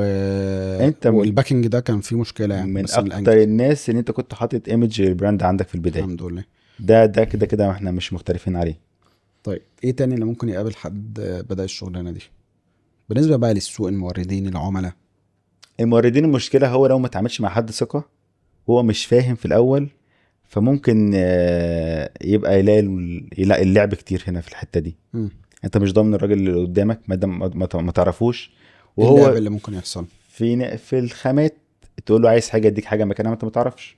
انا حصلت فيا وحصلت فيك وحصلت فينا كلنا. مم. تبقى رايح تقول للراجل انا عايز دي باسم ده، يقول لك ماشي، يديها لك بسعر مختلف وبكواليتي مختلفه، هو مستغل حته انك ما تعرفش هو لقطة. ايه. لقط ان انت مش فاهم. هو عارف، هو قاعد مستني. ما خلاص الراجل برضو مش يعني مش اول كذا في اليوم الواحد بيعدي عليه اكتر من شخص. خلاص هو عارف الناس هتعمل فيها نصح، هو انصح منك. فاهم. هتقول له مثلا انا عايز كذا وتسمع له، وواحد محفظك تروح تقول له ايه، هو برضه عارف. مم. ما هو برضه شايف اللي قدام، هو هيسألك سؤالين مثلا عارف اللي فيها. غير كده طبعا حكايه تخفيف الزيوت، خلط ده تخفي، الزيوت. ده ما كنتش عايز اتكلم فيه، بس لا موجود. انا اولا كلنا وقعنا في الموضوع ده بكتير، وخسرنا مم. فيها خسائر كتير جدا. حتى الكحول نفسه بيبقى مضروب في اوقات. افتكر في مره حصلت معايا انا، وحصلت معاك. حصلت معايا كتير قوي في الفتره بتاعت الكورونا الكورونا. حصلت معانا كلنا. وكنا بس الحمد لله كنا بنجيب اي حاجه بنختبرها بقى، وكان في البتاع ما دي بيقيم. المشكله، اه. يعني من رحمه ربنا ان كان معايا الحاجات دي، لان انا كنت هلبس و... وفي حاجات واتفكرت، اتركنت. والحمد لله في بس حاجات بس لو اتركنت. كنا استخدمناها في التصنيع كان الشغل كنا اتقطمنا بقى، لان احنا كنا بنبيك في الحته في احنا الوقت ده. في الفتره الاولانيه الحمد لله احنا كنا بنختبر بشكل كبير. مم. فحتى لو في حاجه مش مظبوطه بتلحقها بدري، دي حقيقة. مش بتاخد ورا الراجل وتشتغل على طول. فالمشاكل فلا، لو انت نازل. احنا خدنا من الناس ثقه جدا وطلعت مضروبه.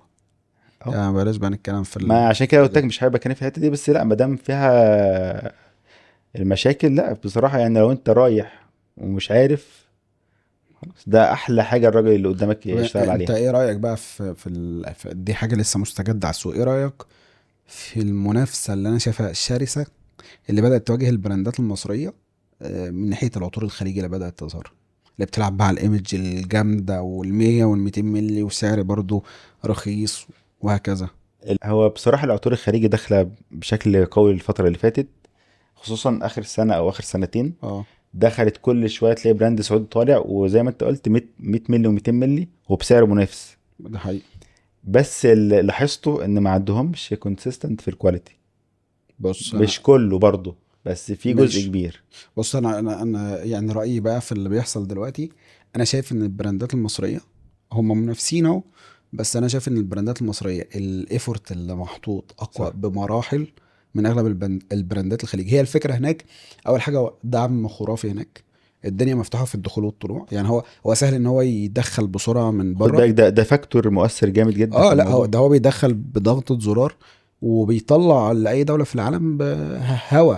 غير كده في كمان، سهوله في ده حقيقي السبلاي تشين الشغل. بتاعتهم رهيبه. الحاجه بالظبط. التانية طبعا بيحصل دعم خرافي. يعني تقريبا اللي انا اعرفه الصندوق السيادي السعودي داخل مع اكتر من براند سعودي. البراندات الاماراتيه بتاخد دعم خرافي. فلما تيجي تقارن الايفورت اللي محطوط بين البراندات المصريه والخليجيه، ابصم بالعشره البراندات المصريه بيحصل فيها ايفورت رهيب. وانا ممكن اسمي براندات دلوقتي، براندات بقى انا شاهد عليها وعلى اللي حصل معانا ومعاهم من 2018 لحد دلوقتي، وازاي قدر بقى يقاوم في السوق والتعويمات اللي حصلت والمشاكل والحروب اللي حصلت والسبلاي تشين اللي اتأثرت والكلام ده كله. بس هي الفكرة ان بره في دعم رهيب. وانا اعتقد ان برضو هنا العين بدأت تيجي شوية على البراندات المصرية. وسمعت ان في مصانع بقى هتبدأ تفتح بتصنع اصلا زيوت مصرية هنا في مصر. فلو حصل اهتمام بالصناعة دي خد بالك زي وان ما شاء انت الله قلت. يحصل يعني الفتره الجايه، انا شايف هيحصل اكتساح. وعلى فكره الجزء الابداعي، ودي بقى ممكن ناس تختلف معايا، الجزء الابداعي في البرفيومز از سميل في مصر في تفوق عن الدول الخليجيه، عن البراندات الخليجيه. هي بس الفكره ان هم سابقين في ايه، في الايمج والشكل. بس هي الفكره ان ده مش بيتوفر لنا هنا، لان يعني السبلايرز بتوع الازاز مثلا، هو في الاول وفي الاخر عايز يجيب الحاجه البيزك اللي هتعجب كل الناس، هتدخل في مش عارف ايه، فاهم قصدي؟ لكن هناك لا، هو اصلا معاه الامكانيات اللي بتخليه يروح الصين خط انتاج 200 300 الف ازازه من نفس الازازه، شكل واحد لون واحد. على عكس هنا، فانت اللي في ايدك في ايدك يعني محدود جدا. بس لو الدولة ركزت في الصناعة دي وطبعا ارقامها معروفة بالنسبة للدولة، هي رايحة فين وجاية منين. بالظبط. وانا متوقع الصراحة، يعني اصلا انا شايف ان الناس بدأت تبص لمصر كمنطقة مستقرة اكتر من الخليج، خصوصا في الفترة الجاية. صح. وشايف كمية شركات صينية اصلا بدأت تدخل بشكل بشع، وده بدأ يظهر اصلا في المعارض بتاعة العطور اللي بدأت تحصل هنا والاهتمام اللي بيها. ان شاء الله يعني اتمنى لو حصل بوش محترم في الجزء ده. انت يعني الصناعه دي، يعني احنا دايما بقى ايه بنقول المصريين والفراعنه هم اول بالظبط، ناس ده اخترعوا ده اساس الريحه يعني. أي. اه الكلام ده لو اهتموا بيه صح. وان شاء الله يحصل يا باشا، شوف 10 سنين جايين ان شاء الله إيه اللي هيحصل. بالمناسبة مع كلامك ده، السبلاير بيحب يقدم الحاجة البيزك. كان عندنا مشكلة ان التولا الزيت لو جبت حاجه يعني بيل شكلين 3 الموضوع انت. شكلين ثلاثه، ولو والبليه نفسها اصلا مش سلسه معاك في الشغل انا تعملها.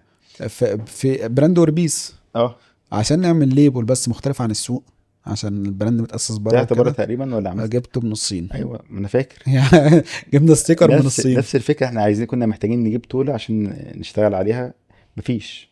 كل اللي موجود البليه بتاعتها اصلا ضعيفه، ما بتقعد تعمل جامد قوي، ايدك بتوجعك فبتقول مش بس عايزها. خلينا برضو متفقين ان حاليا بدأ فاحنا يحصل ما انا هقول لك، اختلاف، والناس بدأت تفوق ما للجزء احنا ده. عشان بس نجيب حاجه تولة بيبقى الموضوع سهل شويه، ما لقيناش في مصر، جبناها من الصين. انا اول كاب زماك معدن جبته ما كانش فيه في مصر نهائي، جبته من الامارات، وقف عليا ب 130 جنيه اه الكاب بس. وقتها انت جبت عينات وكنت بتوريها لا لي. هو بتبقى تسويحه، بس انت الكاب دخلك لحد هنا ب 130. 130، طب هو بتلاقي الموضوع صعب. ده حقيقي. فلو السبلاير بس يهتم بالموضوع ده شويه، ما هو بيدور على الامان، ومن هنا بيدور على الامان، بيدور على الحاجه اللي الناس محتاجاها. بنوجه رسالتنا لاي حد اه سبلاير في بالظبط. مجال العطور. الازاز اللي هي يبقى الباكينج اهم حاجه. الباكينج والازاز والكابات اللي هيقدم كواليتي محترمه، سعر كويس، تنوع اكتر، هياكل. اللي بقى يقدر، وللاسف ده صعب جدا، يقدر ينزل يصنع ازاز وكابات هنا في مصر بكواليتي محترمه، ده مش هيقش، ده هيشوف الفكره ان احنا مليارات. بنتكلم في الموضوع ده من زمان برضو، مفيش. انا مش عارف يعني، احنا بنصدر رمله لبره تصنع لنا مش هتفهم. الموضوع مش سهل. بس هو فعلا الاندستري نفسها، انا عرفت ان في بعض المصانع المصريه القويه في صناعه الازاز حاولوا يعملوا ما عرفوا الازاز، ما وصلوش لحاجه. الليك بتاع اه الازازه بقى بتتكسر ومش عارف ايه بالظبط، والكلام ده كله. ما في الحاجه مش. يعني ان شاء الله ان شاء الله يعني انا متفائل بالنسبه يعني بالنسبه احنا للارقام اللي بتطلع. سوق العطور في مصر هو لا بيجري. يشجع اي حد ان هو اه وبيجري ي... واستهلاكي. وعلى فكره في يعني انا مستغرب الاهتمام الخليجي الكبير او البراندات الخارجيه بالسوق المصري. ده في ايفنتات يعني بتحصل هنا من شركات، اه وتجيب كل الانفلونسرز اللي موجودين في السوق وبتعمل ايفنتات تقيله تقيله تقيله. لا مصر بس فيها فرص كتير جدا حلوه. بس بس هنا بقى هتقابلك للاسف برضو من ضمن المشاكل اللي هتقابل اي حد، العميل المصري اللي بالنسبه له اي حاجه مكتوب عليها ميد ان، اي حاجه غير ده ايجيبت. هو خلاص دي اه العقده يعني الموجوده. انا لما جينا نبني براند اوربيس، شركه امريكيه معانا، ورحنا مؤسسين في ما اسمها هو ايه في في لندن. انجلترا. اه انجلترا وكده، مع ان يعني البرودكشن يعتبر كان كله هنا. اغلب الرو ماتيريالز من بره، والعطارين بيبعتوا على مصر، يا اما بتتبعت على الخليج وبعض الحاجات هناك. بس الفكره في ايه؟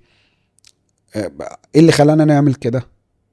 ان انت العميل نفس اللي انت قلت. كواليتي مع بيرفيومرز عالميين وناس اشتغلت في زرجوف وامواج ومش عارف فين، صح. بس هو هيقول لك ميد ان ايجيبت لا ما ادفعش فيها كذا.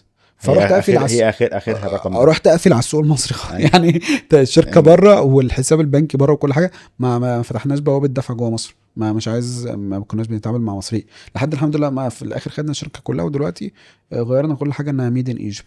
واللي هو قاعد ايه بقى، والله اتبعت خير وبركه، ما اتبعتش محدش ليه عندي ما حاجه، بس في الاول وفي المشكله الاخر زي ما انت قلت في الاندستري نفسها.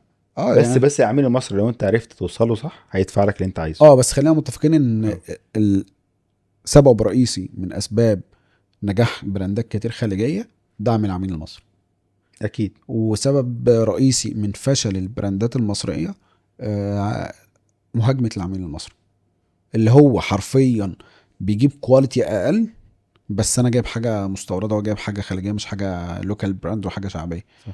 مع ان هو يعني الناس نفسها جربت تجربه لما جينا في المقاطعه بقى، والبراندات مثلا الكولا والحاجات دي، رحنا الفي كولا مثلا وسبيروس باتس، احنا عطينا فرصه للناس موجودين من سنين في السوق مش عارفه تظهر، لان بقى لهم مصانع ولهم عماله ولهم كذا مظبوط. وبداوا يصدروا، واكتشفنا في الاخر ان في كولا جامده، جامده. تنافس.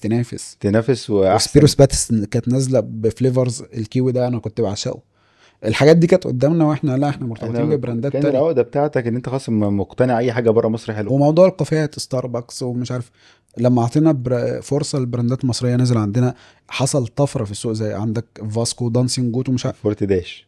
لا سيبك، احنا مش في الكافيهات او احنا في البن، بس احنا ماشي في بنتكلم على بن في العموم الكافيهات يعني اللي هي انت بتتكلم في الاتموسفير والمشروبات صح. والكواليتي، وان انا بعد الشغل اروح اقعد في مكان او اروح اشتغل من مكان. لا انت بتتكلم في اكتساح صح. وطفره رهيبه في البراندات دي. ده مم. بسبب ايه؟ العميل المصري اخيرا قرر ان هو يشجع. لكن هنا يا باشا احنا عقدة نقص مع بعض الناس مم. بشكل، فيه هجوم بشكل. حتى الانفلونسرز نفسه في ناس، لا انا اي براند انا اسف يعني فيهم ناس محترمين جدا واصدقاء شخصيين، وفيهم ناس يعني بص بياخد من البراندات الخليجيه اكس وعايز من المصريه 3 اكس. هو ايوه، ما بيقدرش يتكلم ما هناك. بيقدرش يتكلم هناك، هو اصلا لا هو هناك انا اخد بيعمل. بس الازازتين هدايا انا مبسوط. اه اه، يعني انما انا مصر نفسي هعرف. اتكلم في الموضوع ده واستفيض واجيب اسماء يعني مش لا هينفع. مش محتاجين بس اسماء، عشان بس الموضوع معروف يعني. في نوش حاصل في السوق دلوقتي. اه. يا باشا في ناس 2000 جنيه و3000 جنيه فوق الازازه وبيشتغلوا وبيعملوا فيديوهات. اي لكن يطلع في البراند المصري، لا انا هعمل نفسي خبير استراتيجي، خلاص لو سمحت بقى، لسه الكواليتي لسه هنا لسه مش طالع عارف. من الخليج حالا، اه يعني فمعلش. انا اه. بس مراخيني دي ما يعني الحاجه دي خلتني اطست، انا مش هينفع معايا ريحه الكحول. سؤال الفل. لا هي صباح الفل فعلا ليه يعني. لا الازدواجيه دي؟ ليه بره تمام ويلا امين حاضر يلا، ومع البراندات المصريه بتفرش ريشك ان هو بيبقى متخيل يا ان الشغل بابا اللي شغل بره ده. الانفلونسرز. يعني الموضوع ده انتهى. الانفلونسرز في سوق العطور ده عن تجربه، وانا بتكلم بقى في ميجا كامبينز وبنتكلم في ارقام وبنتكلم ان اه. احنا بندفع. الانفلونسرز ما بيجيبلكش. احنا بنطلع في انفلونسرز مصدرين نفسهم ان هم تقال، بتروح تدفع له رقم هيجيب لك 3 4 اوردرات يوم ما يكون جامد. هم. خلاص يا جماعه الميديا باينج دلوقتي والجزء بتاع البرفورمانس احسن. ده انت لو عملت فيديو يو جي سي وبدات هو الانفلونسرز ممكن يعمل لك اويرنس دلوقتي بيع لا، وهي الفكره كلها بواحد طالع متفشخر بكام ازازه وراه وبيتكلم عنها خلاص بقى وعامل هو شو. بيتكلم ان هي الحاجات دي بس الانفلونسرز كماركتنج في الخليج افضل دلوقتي من مصر. مصر ما بيجيبش، وبالنسبه لي تروح هو تعمل يو جي الخليج، سي بس خد وتصرف عليه بالك افضل. برضو الخليج عشان تبقى الحته دي برضو منصفين فيها. الخليج بيعمل انفلونسرز بارقام.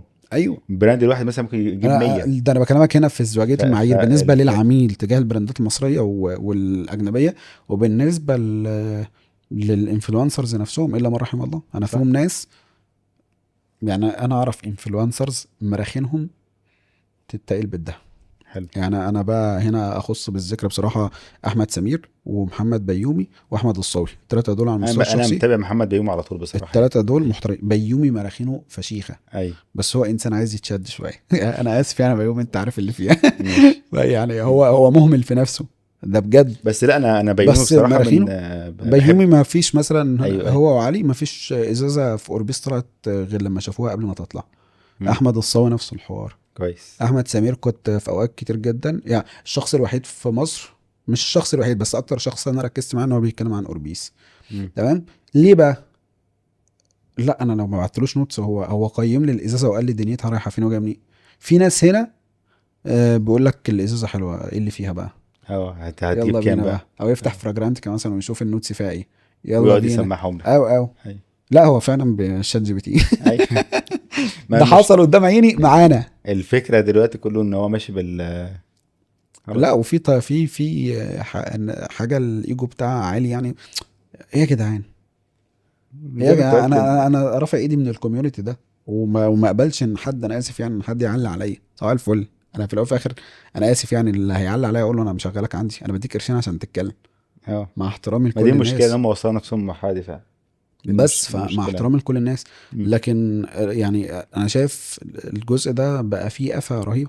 فانا نصيحتي للناس، الشاب اللي بيبدأ براند عطور بيقدر يعمل كونتنت كرييشن وستوري تيلينج لنفسه بموبايله بشكل مم. محترم بيكتسح. هنا بقى انا ممكن يعني انا للاسف ماشي، ما انا معاك بحفظ برضو في الحته ما دي بحفظش بصراحه. اسماء شفتها، بس. لا شفتها في كذا براند بصراحه، التيك وحسيت توك ان والانستجرام ايوه بيتكلم. ايوه ايوه. لا لا صح. شباب صح كلهم صح. جين زي اعتقد كلهم هيبقوا في الجامعه. انا مش انا عارف شكل اللوجوهات بس يعني لو سميت اخر هفتكر اسم او عدى اتنين او قدامي تلاته. برضو، عدى قدامي كذا براند من الحاجات دي ما فعلا. بيشتغلش مع انفلونسرز لا لا لا، هو مع نفسه. وما بيصرفش جنيه اعلانات. ماشي ماشي. فيهم ناس ما بتصرفش جنيه اعلانات. بس بيقدم حاجه مختلفه. احنا كان معانا في حلقه مش عارف هتبقى نازله قبل دي ولا بعد دي احمد مصطفى بتاع ميزون عبد الرحمن. انا نصحته وانا لسه ما نفذتش ده عندي. قلت مم. له يا احمد الانفلونسرز راحت عليهم، البرفورمانس بيموت، اطلع يا بابا روح اعمل فيديوز بنفسك تمام واتكلم.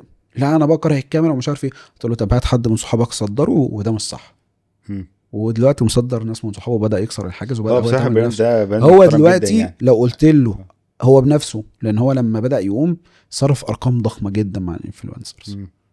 وفي الاخر واحد بس اللي هو بيعترف ان هو كان ليه لازمه، يعني جاب معايا واحد من الثلاثه اللي انا ذكرتهم، اه بس الباقيين كان صرف على الارض، كان صرف ماشي على الارض. ماشي. هو دلوقتي الفيديوهات اللي بيطلع يعملها، الفيديو ما بيكسرش 40 50 هو ثانيه، اللي بيطلع بنفسه صح؟ بدأ يطلع بنفسه مع شفت له اصحابه. فيديو قريب. اه شفت له فيديو ومستغرب انها جايبه نتيجه، والميديا وفي الميديا باينج ارقامها افضل بكتير. سبحان الله. انت هي اصلا عايز اقول لك ان الانفلونت يعني الانفلونسرز المصريين اغلبهم الا ما رحم الله وشهم اتحرق في 3000 براند، انا في والثقه ناس، فيهم في بتتقتل. ناس معينه وفي الاخر بشوفها في كل براند. وفي الاخر هو ففين بيطلع شايف ان ما فيش منه اتنين. ايه يا انا ما انا بابا، بشوف المشكله ان ناس، هي انا اوضه كنت بقى وصاله. عايز شايفك اصلا من 10 دقايق. اوضه وصاله ايوه، ما دي يا المشكله. دي ماشي المشكله ماشي. فعلا. انا امم مش هتكلم. لا ما خلاص يعني مش احنا لازم. اسفين يا جماعه، احنا مش قصدين ان احنا نغلط في حد، مش بالله لا على لا حد، بس يعني احنا في الاول وفي الاخر بنكلم ناس اصحاب بيزنس. انا صح. بقول لك الخلاصه، وبقول لك اللي جاي عباره عن ايه، فاهتم بده وما تجريش ورا في ناس شغاله في جروبات لحد دلوقتي، شخصيه شغاله على الورد اوف ماوث، حصل حقيقي. وشغاله زي الفل وبتبيع بارقام. خلاص هو كون العميل وقدر قاعدة عملاء معينين والله انا خلاص يعني بيجيبوا له الباقيين انا على يعني طول. انا شايف لا، في ناس يعني في ناس بتنزل تلعب على النقاء، في ناس بتنزل تلعب على السعر، في ناس بتنزل تلعب على حاجات، في براندات انا ما جربتش منها حاجه. اه احنا بنتكلم في كيس ستادي، ما جربتش منها حاجه، ما اعرفش هي دنيتها راحت فين وجايه منين. انت عندك مثلا توب نوتس، ماشي. ما شفتلوش اد قبل كده، ما بقى وما عملتش اشتراك وراه الصراحه يعني، بس هو شغال على جروب. في براند كان اسمه بلاك بيجاسوس تقريبا، مم. ده اشتغل مع انفلونسر في اوقات واشتغل، بس هو اغلب شغله على ما انا الجروبس. زي ما قلت لك في الاول اه لازم تقدم حاجه مختلفه. زي ما انت قلت في لا براندات بتلعب على على بغض السعر. النظر، هو احنا اه بنتكلم دلوقتي ان في اكتر من في ناس ما بتشتغلش ادز يا جدعان. في ناس احمد بتشتغل مصطفى كان ادز. شايف ان الانفلونسرز الموضوع اعمل فيه بوش، حط فيه رقم في البدايه، لو عمل انفستمنت للرقم ده في حاجات تانية مم. كان يبقى افضل بكتير. بالظبط. فبرضه انت مش غلط ان انت تشتغل مع انفلونسر، هو بيقدم لك اويرنس، اختار بقى اللي انت تشتغل معاه. الفجوه بقت ضخمه، الفجوه بين ان ده هيوديك تحت كاتيجوري سي، وده هيجيب لك الاي والاي بلس عادي مظبوط خالص. مظبوط. بس فدي من الحاجات، من اكتر المشاكل اللي انا نفسي اصيح للناس فيها كده، خدوا لا بالكم من هو اللقطه بصراحه دي، كلام فيها صح فلوس على يعني الارض. وانت اصلا بتبقى بادئ، البادجت بتاعتك مش عاليه، فما حتى لو عاليه، تصرفهاش. حتى لو عاليه كمان برضو ما تصرفهاش، يعني اصرفها بالظبط. صح يعني. ونصيحه تانية، اللي معاه فعلا بادجت ويقدر ان هو يصرف، حاول تطلع بره الكوميونيتيز بتاعه العطور. يكون مش احسن. لازم جروب كذا وجروب كذا يعني وجروب كذا، الحمد لله من الحاجات مصر اللي كلها احنا بتستخدم عطور. شايف ان احنا مش نافع كويس ان احنا ما دخلناش جوه انا من السكه دي. اسوأ الحاجات اللي عملتها ان انا احتكيت بالكوميونيتيز بتاعه العطور في البدايه. انت اصلا كنت شفت معروف في الموضوع ده جامد. وكانت كل شويه خناقات، كان كل كان شويه في عدم خناقات. سلكان الا ما رحم، وكان فيهم ايوه ناس نظيفه جدا، ايوه ايوه وفي ناس عندها عقده نقص. كان في مشكله في الموضوع ده كبيره جدا في الاول يعني. بالظبط. مم. تلافيت بقى المشكله دي في ان انا تجنبت الكوميونتي بتاع القهوه لما دخلت. بس ايوه. بس ان انت تتابع الكوميونيتيز دي نقطه مهمه ده عشان لازم بننصح، تكون عشان لازم تكون بيبقى عارف ابديتد اللي قوي. بيحصل. بس برضو ايه متابع يعني، يعني. خد في بالك بقى ان في تخبيط وفي شغل ضرب من تحت الحزام، وسواء بقى انت الكوميونتي ما دي مرتبط. تشغلش بالك قوي يعني، اه انت بتتابع بس لمجرد ان انت وحاول بتشوف تتلم اللي. على اللي شبهك يعني بصراحه. دي اهم حاجه. يعني تقريبا كده انا ومصطفى اسرارنا مع ده بعض. لا كل حاجه يعني والله على فعلا، طول. ومن اه الحاجات بالظبط فعلا الحمد يعني. لله. انا الكوميونتي العطور انا في تجارب فيه كويسه، سواء معاكم، سواء مع احمد مصطفى، سواء مع كذا حد تاني. لقطه ان انت بتحس ان الناس قلبها نظيف والموضوع سالك خلاص. وبيحصل ان احنا بنساعد بعض، بيحصل ان احنا بنساعد بعض. لو عطلت مثلا، انا عارف انه فلان بيشتغل بنفس الكحول بتاعي، لو عطلت على الكحول بطلب خلاص منه، تعال. بيبعت لي اوبر هوبا يلا ساعه ولا خلاص حاجه عندي، ما بعطلش. احنا فضلنا فتره اه في الموضوع ده. في مره اشتركنا مع بعض، يعني في مره جه علينا وقت كانت الازازه بتاعتي وبتاعتهم نفس الحاجه، انا محتاج ازاز. لو اه فاكر كان شغل رايح الخليج، عطلت على ازاز، بعت لمصطفى بعت لي ازاز، وبعطل على بمبات ابعت لي، وهكذا. بالظبط. ففي تبادل، على عكس ناس تانية نظريه المؤامره عندها بتبقى عاليه. ما ينفعش، لا ازاي اه لا كل الموضوع. واحد وحقه، بس انت لو قدرت ان انت توصل لناس شبهك، الموضوع ده بيفرق معاك. بالظبط. وانا شايف ان انت اصلا عارف، انت حسن السوق ولا حسن البضاعه. انا شايف ان تجار اي كوميونتي او اي اندستري في تعاون بينهم وبين بعض، بيطور صناعه احسن ما يكون كله بيخبط في بعض. صح مظبوط احنا 100%. جات فتره في مفيش الصناعه مشكله. بتاعه العطور، كانت الحواجز بين العملاء، ايام بقى ما كان كل واحد هو اللي عامل براند بنفسه، واحنا كلنا 3 4 على بعض، فالعميل بيتواصل معاك دايركت، وهو اصلا بيطلب لما يكلمك بالتليفون يقعد يرغي معاك، خصوصا الناس الهواه بقى والكوليكتور وكده. صح. مفيش مكالمه معاك هتتقفل الا وهو غلطان في كل البراندات، مم. والعكس صحيح. هتقعد تلف حوالين الحاجات كلها. انا برضه افتكر في مره يعني كنت في نوع عندك كان عاجبني، فكنت حابب انزله عندي، فقلت لك وقتها انت هتقول لي جبته منين؟ قلت له عادي هتجيبه بس اطلب لك حتى، انت قلت انا لي في عايز مره اطلب لك كنت معايا عادي. كنت عايز اه. كنت انت لو فاكر كنت انت تقريبا في الامارات، وكنت عايز اجيب زيوت، قلت لك هات لي كذا من كذا اه وادفع لي وهات عادي وبتاع. مفيش بس مشكله. اه فدي اللقطه، فدي من الحاجات اللي بتساعد، دي من الحاجات اللي بتساعد. وفي الاخر محدش اصلا بياخد رزق حد. 100%. وده اللي احنا بس كنا بنقول في الاول والعميل زمان. اصلا، يعني العميل في الاول وفي الاخر شايفك انت براند في اتجاه وده براند في اتجاه، ففي الغالب ممكن بنسبه كبيره اللي بيشتري من البراند ده مش هيشتري منك والعكس. حتى لو حصلت، واكيد حصلت عندك وحصلت عندي، فبس هتلاقي في عادي. حد جاب من عندي وجاب من عندك والعكس. بس ده موضوع ما فيهوش مشكله احمد يعني. مصطفى كان لسه بيحكي لي موقف ان حد هم تقريبا كان عايز يستلم اوردر في وقت معين، فاخروا عليه في الرد، فراح شتمهم وقال لهم كذا كذا كذا تيت، مم. انا اشتريت من براند اكس. بقول لي كنت ارد عليه، كنت اقول له ما هو بتاعنا برضه، اللي هو بتاع واحد صاحبه ايوه حد بالظبط. مقرب منه. ما هي في الاخر. بس انا في براندات في تعاون بينا لدرجه ان نفس الصنف نفس الزيت ماشي بينهم. ايوه ده على طول. وده مش غلط. مش غلط ما خالص. في ناس في براندات اعرفها ما الصنف ده مش شغال عندك بياخدوا، والعكس صحيح، وفي تعاون هي عادي الفكره، خالص. الناس كلها لو اقتنعت بفكره ان مفيش حد ياخد رزق التاني، خلاص الامور هتكون سهله وبسيطه، وكل واحد هيشتغل بضميره وما عندوش اي مشكله ده مع اي حد. حقيقي، ده حقيقي. موضوع ان انتوا ما شاء الله عليكم 3 شركاء بقى مع بعض، مظبوط. وانا شفت مصايب في حكايه الشراكه للاسف من يعني. 2، يعني مش من 3، لا مش اتنين واحد. بس، هتلاقي انت لو دخلت في الموضوع هتلاقي مشاكل كتير جدا في القصص دي. طيب مم. من وجهة نظرك ايه الحاجات اللي ساعدتكم؟ طبعا اكيد في مشاكل حصلت ما كتير. فيش ما حاجه ما فيهاش مشاكل اه يعني، ده اكيد يعني. ازاي بقى لو في مشكلة حصلت او اختلاف رأي، ازاي بتقدروا ان انتوا يعني اه تتغلبوا على الوضع ده؟ واصلا خليني اسالك سؤال برضو مهم جدا، انت اصلا شايف الشراكة دي كانت مصلحة، يعني كانت حاجة كويسة ليكم، ولا يا ريتها ما حصلت؟ لا بص، طبعا مش هتقدر تقول كده بس يعني. يعني هقول لك هكلمك انا الموضوع مش ازاي يعني. وانا حلو، الحمد لله طبعا بفضل الله بفضل الله النفوس صافيه. حلو جدا. ده اهم حاجه في الشراكه. انت ده خلاص حقيقي. مش، ودايما بتحسن الظن في اللي قدام. خلاص مش هقعد افكر اصل هو عمل الحركه دي قصده كذا وقصده كذا، لا احنا مفيش الموضوع ده خالص يعني. ده طبعا نعمه من عند ربنا كبيره جدا، الحمد الحمد لله. لله إن النفوس صافيه الحمد لله. الشراكه زي ما قلت لك احنا كنا في الاول محتاجين كل واحد دخل بيساعد التاني في حاجه معينه كانت حلو. ناقصاه. يعني مصطفى كان ناقصه حاجه معينه، انا دخلت عملتها. احمد اخويا لما لقى نفسه مش هيقدر يقدم الحاجه اللي احنا محتاجينها، خلاص قال لك انا خلاص انا في شغلي، خلاص جيش اشتغل، خلاص انا هكمل في شغلي واسيب لكم الموضوع. دخلنا احتاجنا مثلا حاجه معينه في الماركتنج والاوبريشن والحاجات دي، واحمد عبد الله كان شاطر فيها، دخل ساعدنا فيها.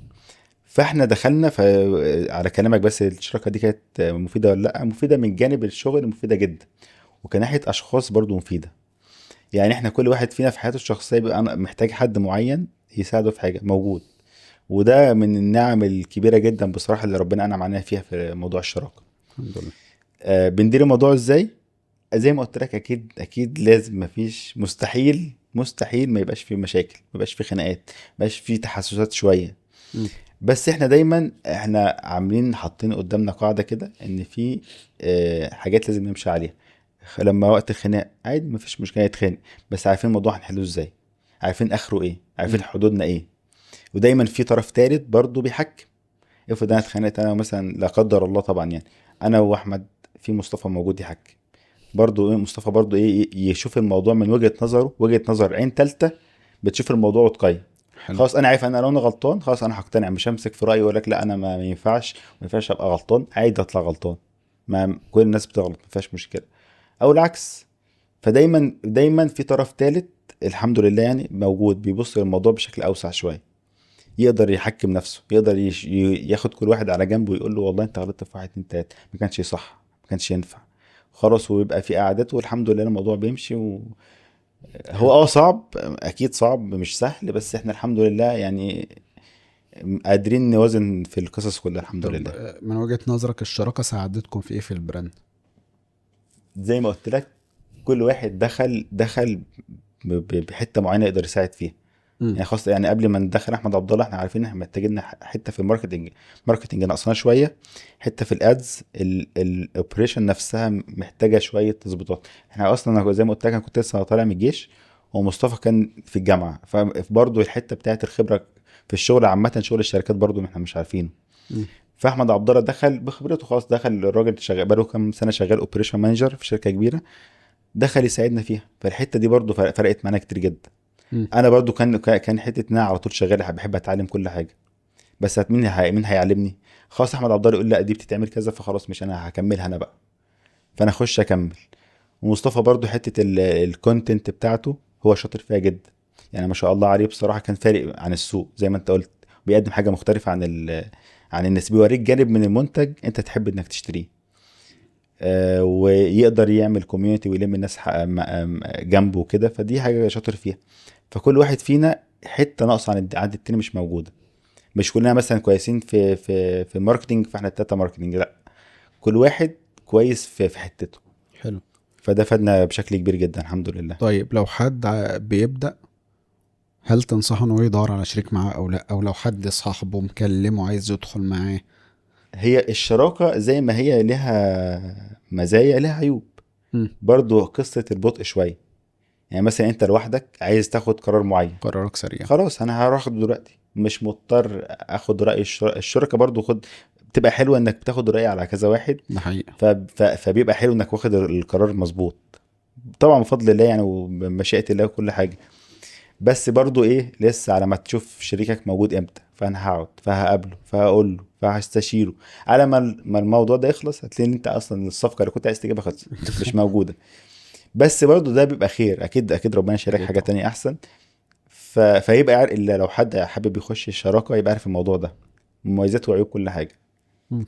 اه هتخش لوحدك انت سهل خفيف مع نفسك، انت متقبل خسارتك، متقبل كل حاجه مع نفسك، خلاص انت بتشيل شيلتك من الاخر. حلو. بس والشريك الناحيه التانيه برضو في حد بيفكر معاك، بياخد القرار معاك، مش لوحدك، مش سايبك لوحدك. حلو. فلو يبقى عارف الموضوعين دول فخلاص يبقى يشوف الانهي الاحسن له، هو شخصيته انهي. حلو. يعني انت مثلا من الشخصيات اللي بتسريع، ماشي. ف فكل واحد وشخصيته، فانت تبقى عارف انت مميزات وعيوب كل واحد كل حاجه. بس برضو الشراكه حلوه مم. في كل الاحوال، في كل الاحوال مهما انت كنت ايه لازم حد جنبك يساعدك. انت اصلا ما فيش حد بيعمل كل حاجه لوحده، حلو. لازم محتاج حد معاه ياخد رايه، ياخد فكرته، يفكروا مع بعض. فلازم بصراحه الشراكه حاجه مهمه جدا، بس تنقي شريكك مين اللي هيكون معاك. فاهم.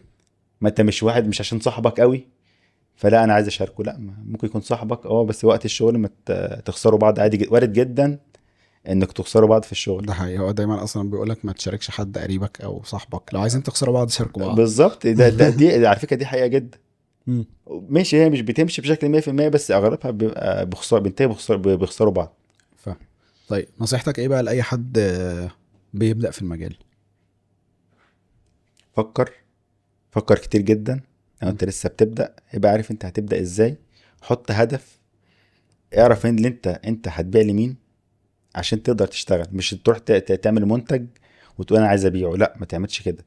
ابدا اعكس الموضوع، انا عايز ابيع للاشخاص دي، فابدا على اساس هرتب انت هتشتغل ازاي وتجيب ايه وتشتغل في ايه بالظبط. مش لمجرد انت عرفت المنتج ده بيتعمل ازاي، سالت احمد وسالت ابراهيم هيعملوه ازاي فاروح اعمله وابيعه، لا. حلو. اعرف انت ازاي هتبيعه، هتبيع ايه انهي منتج بالظبط، وبعد كده شوف بيتعمل ازاي. او انت اسهل لك خد اشتريه جاهز من حد، اشتري منه كميه هيدرج بسعر كويس. لو اشتريت من حد كميه حلوه هيدرج بسعر كويس، هيوفر عليك حته اللف والدوران، وانت تجيب حاجه غلط تجيب حاجه صح تجيب حاجه مغشوشه، هيسهل عليك وقت كتير جدا. خلاص انت عرفت تبيع، خلاص انت عرفت تبيع المنتج ده، خلاص بقى ابدا بقى شوف انت هتعمله ازاي. حلو. يعني انت بتنصح ان انت لو ينفع ان انت تشتغل وايت ليبل، ده يا ريت، اشتغل وبعد كده ايه، ده اهم تقوم حاجه. نفسك وبعد كده تجري. اصل المنتج كده كده لو انت لقيت إنه بيتباع معاك هتعرف تعمله، وهتعرف مم. تعمله كويس مفيش مشكله. بس انت ايه اللي يخليك تروح تعمل منتج؟ عشان تعمل منتج مش هتعمل حاجه واحده بس، لان في حاجات قايمه على حاجات تانية. ما مم. فيش حاجه في حاجات ما بيجيش بالواحده، فاهم. لازم بالكميات. طيب انت تنصح اي حد بيبدأ يبدأ بعدد منتجات يعني يبقى في تنوع، ولا اتنين تلاتة اربعة؟ والله يتخصص في الاول يكون احسن، بلاش يفتح على نفسه بشكل كبير. كذا منتج يعني منتج عدد بسيط. بالظبط، لازم يعني حاجات بسيطة تقدر تشتغل فيها، تقدر تدي نفسك براح. انك تعرف تشغل نفسك، بلاش تحط مثلا 20 30 منتج انا عايز ابيع فيهم. هتبيع ايه ولا ايه؟ بيع لك منتجين ثلاثة، ومع الوقت زود مفيش مشكلة عادي، انما ما تجيش مرة واحدة كده تقول انا عايز ابيع 100 منتج. مم. هتجيبهم امتى وانت طيب. لسه بادئ؟ طب سهل الدنيا على نفسك في الاول، خليها سهلة عشان تقدر لما تلاقي ربنا بيكرمك خلاص تقدر تشتغل اكتر. طب حلو. طب هنا امتى الشخص يقول المجال ده بتاعي او مش بتاعي؟ والله يقدر يقول المجال بتاعه او مش بتاعه. هي يعني على كل واحد وهو هدفه ايه من براند. مم. في واحد زي ما اللي انت حكيت عنه كل فتره بيتزنق في فلوس، يقوم داخل مشغل البراند شويه يجيب منه فلوس وخلاص ويسيبه. هو بالنسبه له كده هو البراند هو من. البراند طبعا بالحركات دي مات، يعني هو ما بقاش بيبيع بقى، هيجي يشتغل مفيش بيصرف بس. هو بالنسبه له مثلا هو كان مبسوط بكده، هو عايز كده على طول. مم. هو كده كان مفيش حاجه دايما، بس هو حابب ده. خلاص هو ده بالنسبه له البيك بتاعه. انا بالنسبه لي ابيع وقت ما اتزنق مفيش مشكله، افك ازمه. في مم. ناس تانية بالنسبه لها لا، انا محتاج اركز في براند ويكون جنب شغلي اشتغل. فاهم؟ هو مش هيركز في براند قوي، فبالنسبه له البراند هيكون ايه، حاجه كده جانبيه. مم. في ناس تانية محتاجه تسيب شغلها، تسيب كل حاجه، انا هركز في البراند، انا قاعد له. فده يقدر يقول البراند كويس او مش كويس لما يلاقي الدنيا معاه قادر ان هو لو شغال في وظيفه ان كامل محفوظ اسيب وظيفتي والبراند يجيب لي قد وظيفتي مره او مرتين. طب انت شايف خلاص. اصلا المجال ده مجزي وفيه؟ والله هو ما دام انت قادر تشتغل صح اكيد فيه. مم. اكيد سوق العطور في مصر حلو جدا. يعني سواء العطور سوق كفيل ان تبقى دي شغلانتي ودي صناعتي ودي اللي انا اكمل آه فيها واسيب شغلي وابقى. بس في يبقى عارف ان في تحديات كتير في الموضوع مش يلا افتح براند وخلاص. مم. لا، الموضوع فيه تحديات، وانت لازم كل يوم تجيب حاجه جديده، تعمل حاجه جديده. الناس كل يومين بيفتحوا براندات عطور. مم. فانت حتى لو لقيت مثلا الظروف عندك دلوقتي كويسه، لو انت مش هتطور نفسك كل يوم مش هتعرف تجيب في ناس هتلاقيها عدتك بكتير، وده حصل في براندات كتير. مم. يعني من سنتين تلاته كان في براندات معروفه وبادئه زينا زيهم، ما قدروش يطوروا نفسهم بشكل كبير، خلاص مبقوش موجودين. ده حقيقي. طيب حلو جدا. طب لو قلنا بقى حد خلاص واخد القرار ان هو يبدأ ويتوكل على الله، تنصحه بيه؟ انصحه لو هو شغال في وظيفه ما يسيبهاش.